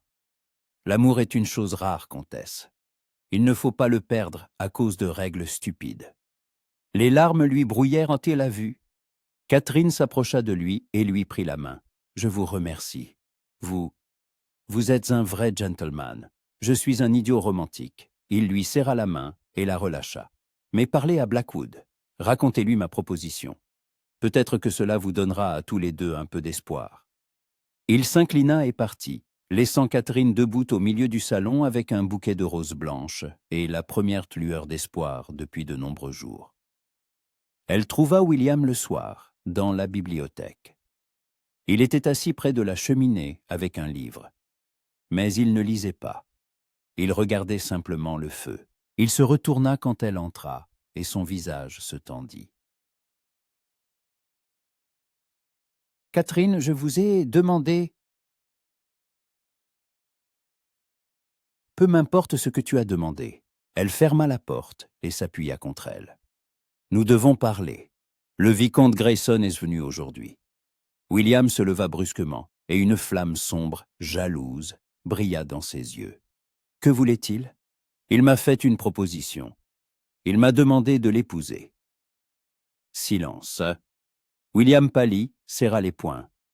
Et tu as accepté? Non. Catherine fit un pas en avant. J'ai refusé parce que je t'aime, toi seul, et je lui ai dit la vérité. Tu… Quoi? Il la regardait comme si elle était folle. Tu lui as parlé de nous? Oui. Et tu sais ce qu'il a fait. Il a offert son aide. Il a dit qu'il avait un ami en Écosse, où nous pourrions nous marier. Puis, revenir ici, et avec le temps, le scandale s'apaiserait. William resta silencieux. Il la regardait comme s'il n'en croyait pas ses oreilles. Nous marier, répéta-t-il d'une voix sourde. Toi et moi. Oui. Toi et moi. Mari et femme. Légalement, honnêtement, devant Dieu et les hommes. Il secoua la tête, se détourna. C'est de la folie. Même si nous nous marions, la société ne l'acceptera pas. On te méprisera. Les portes se fermeront devant toi. Je me fiche de leurs portes. Sa voix se brisa. Je ne veux pas de leur monde sans toi. Je te veux, toi. Je veux me réveiller à tes côtés. Je veux me promener dans Willowmere en te tenant la main. Je veux élever nos enfants dans cette maison. Je veux être ta femme, pas une comtesse qui doit plaire à tout le monde. William se retourna, et son visage était le théâtre d'une lutte si violente qu'elle en eut le souffle coupé. « Tu ne comprends pas ce que tu risques. »« Si, je comprends. » Elle s'approcha et lui saisit les mains. « Je risque tout, et j'ai peur. Mais vivre sans toi, c'est plus effrayant encore. » Il la regarda longuement, si longuement, et soudain, il l'attira à lui, l'étreignit si fort qu'elle manqua d'air. « Je ne te mérite pas, » murmura-t-il dans ses cheveux. « Mais je suis trop égoïste pour te laisser partir. »« Alors ne me laisse pas partir. » Elle le serra en retour. « Épouse-moi. Fuyons en Écosse et devenons simplement mari et femme. Pas de titre, pas de règles. Juste nous. » William s'écarta, prit son visage entre ses mains. Ses yeux étaient humides. « Tu es sûr? Si nous faisons ça, il n'y aura pas de retour en arrière. » Je n'ai jamais été aussi sûr de quoi que ce soit. Et il l'embrassa tendrement, profondément, comme une promesse et un serment à la fois. Et derrière la fenêtre de la bibliothèque, la neige se mit à tomber, la première de l'année, recouvrant Willowmere d'un manteau blanc d'espoir. Ils partirent à l'aube, 3 jours après cette conversation dans la bibliothèque, en silence, presque en secret, comme des voleurs dérobant leur propre bonheur. Catherine ne prit que le strict nécessaire. Quelques robes, le médaillon de sa mère, les lettres que William lui avait écrites ces derniers jours, tentant d'exprimer sur le papier ce qu'il ne pouvait dire à voix haute. Molly l'aitait à faire ses bagages, pleurant et riant en même temps. « Milady, c'est si romantique, comme dans les romans. Une fuite, un mariage en Écosse, l'amour contre vents et marées. Elle sanglotait en pliant les robes dans une malle de voyage. « Mais vous allez tellement me manquer. Qui va écouter mes bavardages maintenant? »« Tu viens avec nous. » Catherine lui prit les mains. « Je ne peux pas me passer de toi, Molly. Tu es mon amie, ma famille. S'il te plaît, dis que tu viens. » Molly fondit en larmes et se jeta à son cou. « Bien sûr que je viens, jusqu'au bout du monde. Seulement, Monsieur Blackwood ne sera pas contre. Monsieur Blackwood ne sera que ravi, » retentit une voix grave depuis la porte. William se tenait sur le seuil en redingote de voyage, des gants à la main. Ses cheveux étaient légèrement en désordre, ses yeux sérieux. Mais une lueur y brillait, de l'espoir, de l'impatience, quelque chose de jeune et de presque enfantin. « La voiture est prête, » dit-il. « Nous devons partir avant que le domaine ne se réveille. Moins il y aura de témoins, mieux ce sera. » Catherine hocha la tête. Son cœur battait si fort qu'il semblait résonner dans toute la maison. Elle regarda une dernière fois sa chambre, celle où elle n'avait passé que quelques semaines, mais qui était devenue son foyer. Le lit à baldaquin, les fenêtres donnant sur le jardin, la cheminée où crépitaient les bûches les soirs de froid. « Nous reviendrons, » dit doucement William en s'approchant d'elle. « Je te le promets, c'est notre maison, et nous reviendrons. » Elle le regarda et le crut, car à ses côtés, elle pouvait croire en n'importe quoi. Le voyage vers l'Écosse dura 4 jours. 4 longs jours de chaotique dans la voiture, de nuit dans des auberges de bord de route où ils se présentaient comme frères et sœurs voyageant avec leurs dames de compagnie. Un mensonge nécessaire mais temporaire. Bientôt, elle deviendrait une vérité, et ils seraient quand une famille. Molly voyageait avec eux, les distrayant de ses bavardages, s'endormant sur l'épaule de Catherine lorsque la route devenait trop monotone. Elle racontait des histoires sur le domaine, sur l'inquiétude des domestiques pour Milady et M. Blackwood, sur la bénédiction secrète de Mrs. Holloway pour leur départ, sur les tourtes que le cuisinier leur avait préparées pour la route avec ses vœux de bonheur. « Tout le monde est de votre côté, Milady, » murmurait Molly. « Les gens simples comprennent l'amour. Ils se figent des titres. Ils voient que M. Blackwood est un homme honnête et que vous êtes une bonne dame. C'est suffisant. » William était constamment à ses côtés. Il lui tenait la main lorsque la voiture sursautait sur les nids de poules. Il la couvrait d'un plaid quand il faisait froid. Il lui lisait à voix haute un recueil de poèmes qu'il avait emporté, et sa voix l'apaisait, l'enveloppait de chaleur. Le soir, lorsque Molly dormait dans la chambre voisine de l'auberge, il s'asseyait près de la fenêtre et murmurait sur l'avenir. « Que ferons-nous à notre retour ?» demanda Catherine, blottie contre son épaule. « La haute société ne pardonnera pas. Les lettres ne cesseront pas d'arriver. Qu'ils ne pardonnent pas ?» William l'embrassa sur la tempe.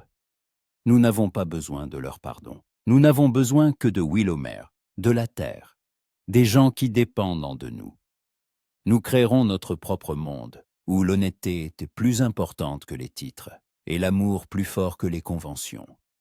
Et s'ils essaient de te prendre le titre, de contester l'héritage, ils ne le pourront pas. Le titre est tien par le sang. Et moi, » il sourit, « je ne suis que ton mari. Un mari scandaleux de basse extraction qui, soit dit en passant, gère admirablement le domaine. Ils devront s'y faire, tôt ou tard. » Catherine releva la tête et le regarda dans la pénombre de la chambre, éclairée seulement par la lune. « Je t'aime, » murmura-t-elle, « si fort que parfois, j'ai peur. Et si je te perdais ? » « Tu ne me perdras pas. » Il la serra plus fort, enfouissant son visage dans ses cheveux. « Je n'irai nulle part. Où que tu ailles, j'irai. Où tu habiteras, j'habiterai. Ton peuple sera mon peuple, et ton Dieu sera mon Dieu. » Catherine reconnut les paroles du livre de Ruth, un ancien serment de fidélité. Les larmes coulèrent, mais elle souriait. « C'est dans la Bible. » « Je sais, » Ma mère me le lisait quand j'étais enfant, et j'ai toujours pensé que c'est ainsi que devait sonner le véritable amour. Pas de belles paroles, mais la promesse de rester, quoi qu'il arrive. Il l'embrassa longuement, lentement, tendrement. Et dans ce baiser, il y avait un serment plus fort que toutes les paroles de mariage. Gretna Green les accueillit dans le brouillard et une pluie fine. Un petit village à la frontière de l'Angleterre et de l'Écosse, où les mariages se concluaient rapidement et sans formalités excessives, où il suffisait du désir de deux personnes, d'un témoin et de la bénédiction de l'église.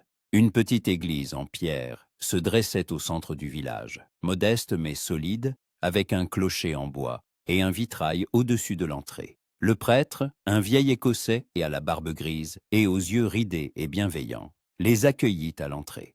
Encore un couple de fugitifs, il sourit en les regardant. Eh bien, l'amour est une chose sainte, et le Seigneur bénit ceux qui aiment sincèrement. Entrez, c'est chez vous. Nous nous préparerons, puis nous vous marierons selon toutes les règles de l'Église et de la loi. À l'intérieur de l'Église, il régnait un silence empreint d'une odeur d'encens, de bois anciens et de cire de bougies. De simples bancs en bois, un autel avec un crucifix, des icônes au mur. Rien d'ostentatoire, pas de luxe, seulement une sainte simplicité. Catherine se tenait à côté de William, lui tenant la main, le cœur battant si fort qu'elle en manquait d'air. Elle retira son châle humide, ajusta sa robe, une simple robe de voyage bleu marine, mais la meilleure qu'elle eût. Pas une robe de bal, pas brodée de perles, mais honnête, authentique, comme leur amour. William portait une redingote sombre, une chemise blanche, une cravate qu'il avait nouée de ses mains tremblantes. Son visage était pâle, ses yeux ardents. Il était nerveux, elle le voyait, et elle l'en aima encore plus. « Êtes-vous comme vous, prêtre ?» Le prêtre s'approcha de l'autel, ouvrit un missel usé, ajusta ses lunettes. « Les noms pour l'inscription dans le registre paroissial ?»« Catherine Winters, comtesse de Dorset, » dit Catherine, en s'efforçant de ne pas laisser sa voix trembler. « William Blackwood, » ajouta William, intendant du domaine de Willowmere, ancien capitaine de Sa Majesté. Le prêtre nota, traçant lentement les lettres. Il fit un signe de tête à Molly, qui se tenait à l'écart, essuyant ses larmes avec un mouchoir. Le témoin. « Oui, mon père, » sanglota Molly. « Je suis le témoin. »« Parfait. Alors commençons. » Le prêtre se redressa, et son visage devint solennel. « Devant Dieu et ce témoin, nous sommes réunis pour unir deux personnes par les liens sacrés du mariage. Le mariage a été institué par le Seigneur, béni à Cana en Galilée, et que l'homme ne sépare pas ce que Dieu a uni. » Catherine écoutait que les paroles, anciennes et éternelles, et sentait quelque chose de sacré emplir l'espace. Ce n'était pas seulement un mariage, c'était un sacrement. William Blackwood, le prêtre, se tourna vers lui. « Prenez-vous cette femme, Catherine Winters, pour votre légitime épouse devant Dieu. Promettez-vous de l'aimer, de la chérir, de la protéger, dans la joie et dans la peine, dans la richesse et la pauvreté, dans la maladie et la santé, jusqu'à ce que la mort vous sépare. Je le promets. » La voix de William était ferme, vibrante. Il regardait Catherine, et ses yeux reflétaient la lumière des bougies, les rendant presque dorés. « Devant Dieu et les hommes, je le promets. » Et Catherine Winters, le prêtre, s'adressa à elle. « Prenez-vous cet homme, William Blackwood, pour votre légitime époux. Promettez-vous de l'aimer, de le respecter, d'être avec lui tous les jours de votre vie, quoi qu'il arrive. » Les larmes lui brouillèrent toute la vue, mais Catherine souriait. « Je le promets. De tout mon cœur, je le promets. » « Avez-vous des alliances ?» William sortit de sa poche deux simples anneaux d'or. Catherine ne savait pas quand il avait eu le temps de se les procurer. Probablement achetés dans l'un des villages sur la route. Simples, sans pierre, sans gravure, mais magnifiques dans leur simplicité même. Le prêtre bénit les alliances, trempant ses doigts dans l'oato bénite. « Passe l'alliance au doigt de ta fiancée et répète après moi. Moi, William, je te prends, Catherine, pour épouse. Cet anneau est le signe de mon amour et de ma fidélité. » William prit sa main. Elle tremblait. et passa lentement l'anneau à son doigt. Il était un peu grand, mais tenait. « Moi, William, je te prends, Catherine, pour épouse, » répéta-t-il d'une voix rauque. « Cet anneau est le signe de mon amour et de ma fidélité. Aujourd'hui et pour toujours. » C'était au tour de Catherine. Elle prit la seconde alliance, et ses mains tremblaient si fort qu'elle eut du mal à la passer à son doigt. « Moi, Catherine, je te prends, William, pour époux. Cet anneau est le signe de mon amour et de ma fidélité. Pour toujours. » Le prêtre leva les mains pour les bénir. « Par le pouvoir qui m'est conféré par la Sainte Église et la loi d'Écosse, je vous déclare mari et femme. Que l'homme ne sépare pas ce que Dieu a uni. Au nom du Père, et du Fils, et du Saint-Esprit. Amen. » Il les signa de la croix. « Tu peux embrasser la mariée, mon fils. » William se tourna vers Catherine, et son visage rayonnait d'un tel bonheur, d'une telle émotion, qu'elle en eut le souffle coupé. Il prit son visage entre ses mains, doucement, comme s'il craignait qu'elle ne disparaisse, et se pencha lentement. Leurs lèvres se rencontrèrent dans leur premier baiser d'époux, doux, profond, empli de tout ce qui ne pouvait s'exprimer par des mots. Molly sanglota bruyamment et sortit son mouchoir. Le prêtre murmura une prière, et dehors, comme en réponse, le soleil apparut, perçant les nuages et inondant l'église d'une lumière dorée. Madame Blackwood. Elle était maintenant Madame Catherine Blackwood, une épouse. Pas une comtesse face à son intendant, pas une maîtresse face à son serviteur. Simplement une épouse face à son mari, égaux devant Dieu et l'un devant l'autre. Et c'était le plus beau des titres au monde. Le chemin du retour fut différent. Ils ne voyageaient en plus comme des fugitifs, mais comme des époux. Ils se tenaient la main ouvertement, sans se cacher. Ils riaient, faisaient des projets. Molly bavardait sans cesse de ce que serait leur vie à Willowmere, de la façon dont elle raconterait à tout le monde qu'elle avait été témoin au mariage de la comtesse. «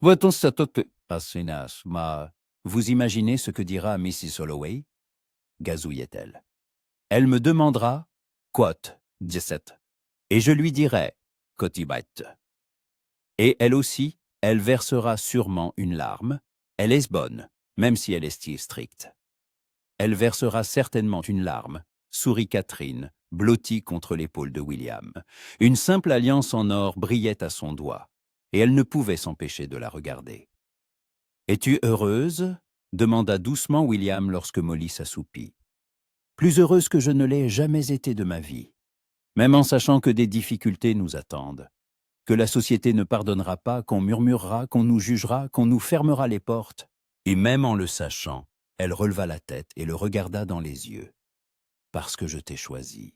Et c'est le seul choix dont je sois absolument certaine. » Il l'embrassa, longuement, tendrement, sans prêter attention à Molly qui ronflait et à la voiture qui tanguait.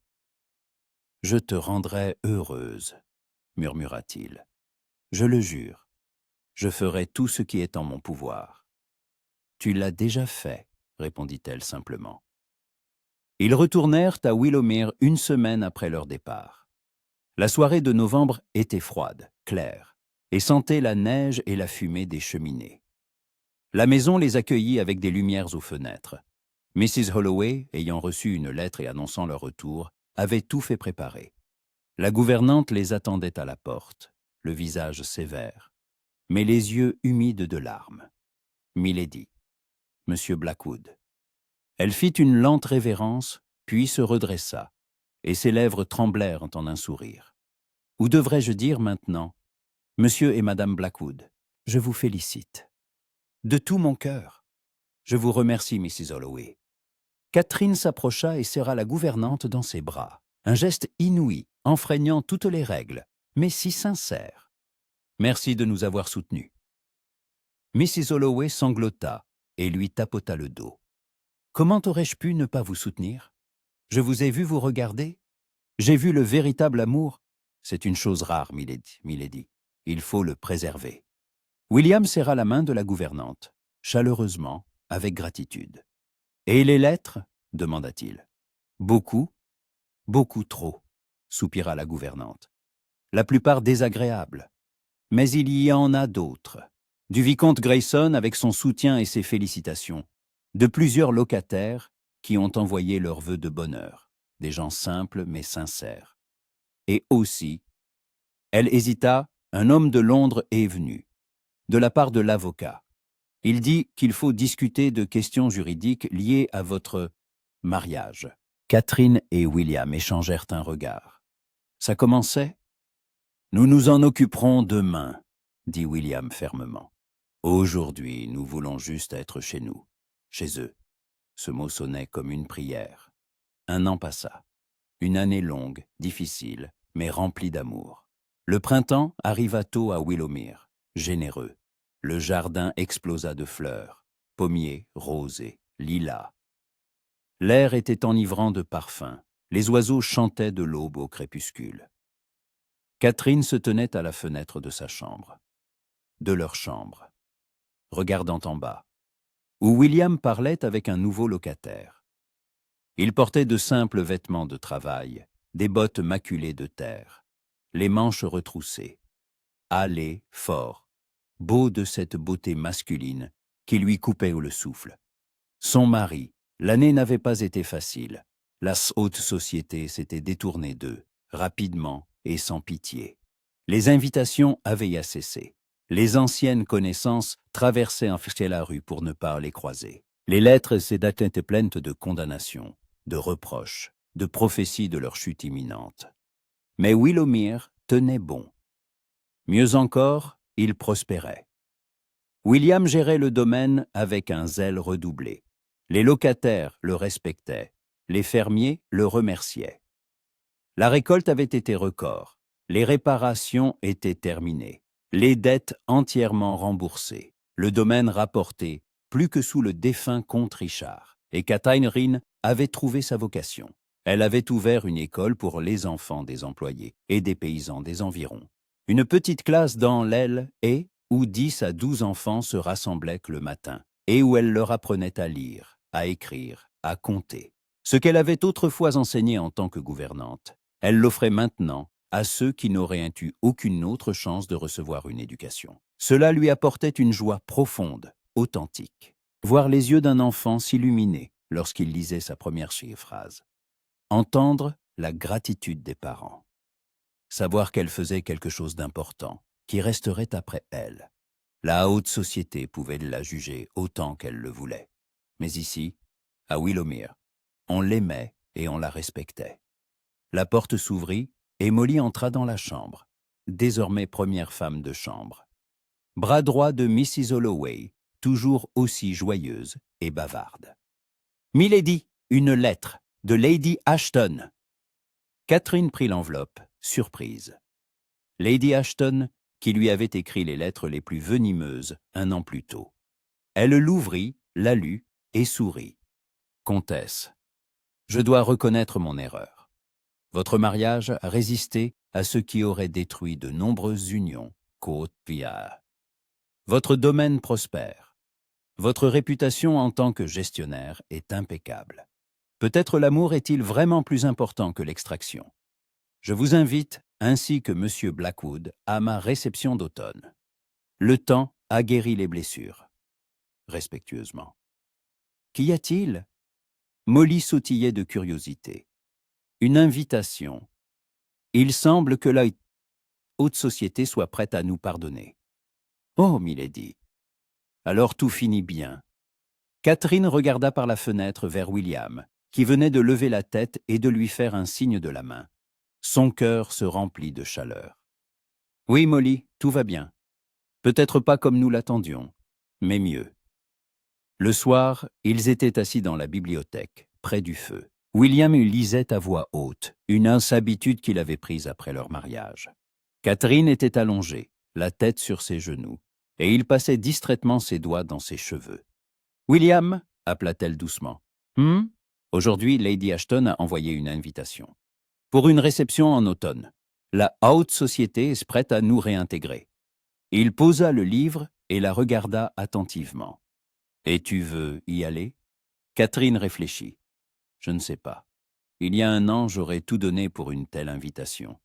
Mais maintenant, je suis heureuse ici. Avec toi, avec notre vie. Je n'ai pas besoin de leur approbation. William sourit, de ce sourire rare et chaleureux qui faisait toujours chavirer son cœur. Alors nous n'irons que si tu le souhaites. Pas pour eux, pour toi. Pour montrer que nous avons survécu, que l'amour a triomphé. L'amour a triomphé, répéta Catherine en se penchant pour l'embrasser. Il l'attira plus près, et le baiser s'approfondit, devint plus ardent. Le livre tomba par terre, mais personne n'y prêta attention. Au fait, William s'écarta, pressant son front contre le sien. J'ai une nouvelle. Laquelle? Je pensais qu'il était peut-être temps de penser à agrandir la famille. Catherine se figea et le regarda avec des yeux écarquillés. Tu veux dire? Je veux dire que je rêve du jour où tu me diras que nous attendons un enfant. Sa voix trembla. Je veux te voir avec notre fils ou notre fille dans les bras, leur apprendre à monter à cheval, leur lire des livres, leur montrer Willowmer. Je veux une famille, une vraie famille, avec toi. Les larmes coulèrent. Catherine passa ses bras autour de son cou. Moi aussi je le veux, tellement. Il la prit dans ses bras et la porta vers la porte. Elle riait à travers ses larmes. « William, où allons-nous » ? « Dans la chambre, ma femme bien-aimée. Nous devons commencer à travailler sur cette famille. » Et quand il ferma la porte de la chambre d'un coup de pied, quand les bougies éclairèrent doucement la pièce, quand ils se fondirent dans une étreinte, Catherine comprit que c'était cela, le bonheur.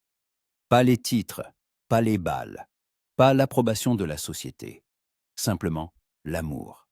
Simplement être aux côtés de l'homme qui voit votre âme, et non votre position, qui vous choisit chaque jour à nouveau, 2 ans plus tard. Par une matinée ensoleillée de mai, un rire d'enfant résonna dans le jardin de Willowmer. Une petite fille d'environ 1 an et demi, avec des boucles châtaines et les yeux gris de son père, trottinait sur l'allée, poursuivant un papillon. William la suivait, prêt à la rattraper si elle trébuchait. « Attention, Eleanor !» riait-il. « Le papillon va s'envoler. » Catherine était assise sur un banc sous un pommier, une main posée sur son ventre arrondi. Le 2e enfant devait naître à l'automne. Elle regardait son mari et sa fille, et son cœur débordait d'un tel bonheur qu'elle avait envie de pleurer. Molly apporta le thé sur un plateau et s'assit à côté d'elle.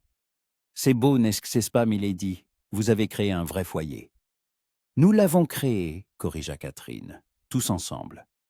William attrapa Eleanor et la souleva dans ses bras. La petite fille piaillait de joie. Il s'approcha de Catherine, s'assit à côté d'elle, installant leur fille sur ses genoux. « Fatiguée » demanda-t-il en embrassant sa femme sur la tempe. « Heureuse » répondit-elle simplement.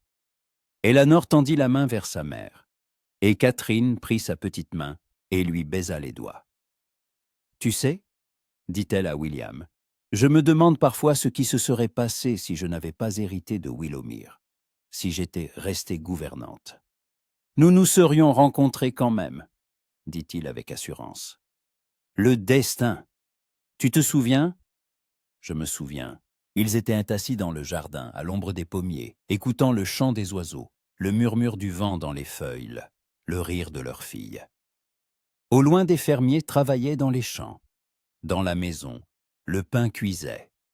La vie s'écoulait, paisible, calme, pleine. La pauvre gouvernante était devenue comtesse. La comtesse était devenue épouse. L'épouse était devenue mère. Et chaque transformation l'avait rendue plus heureuse que la précédente.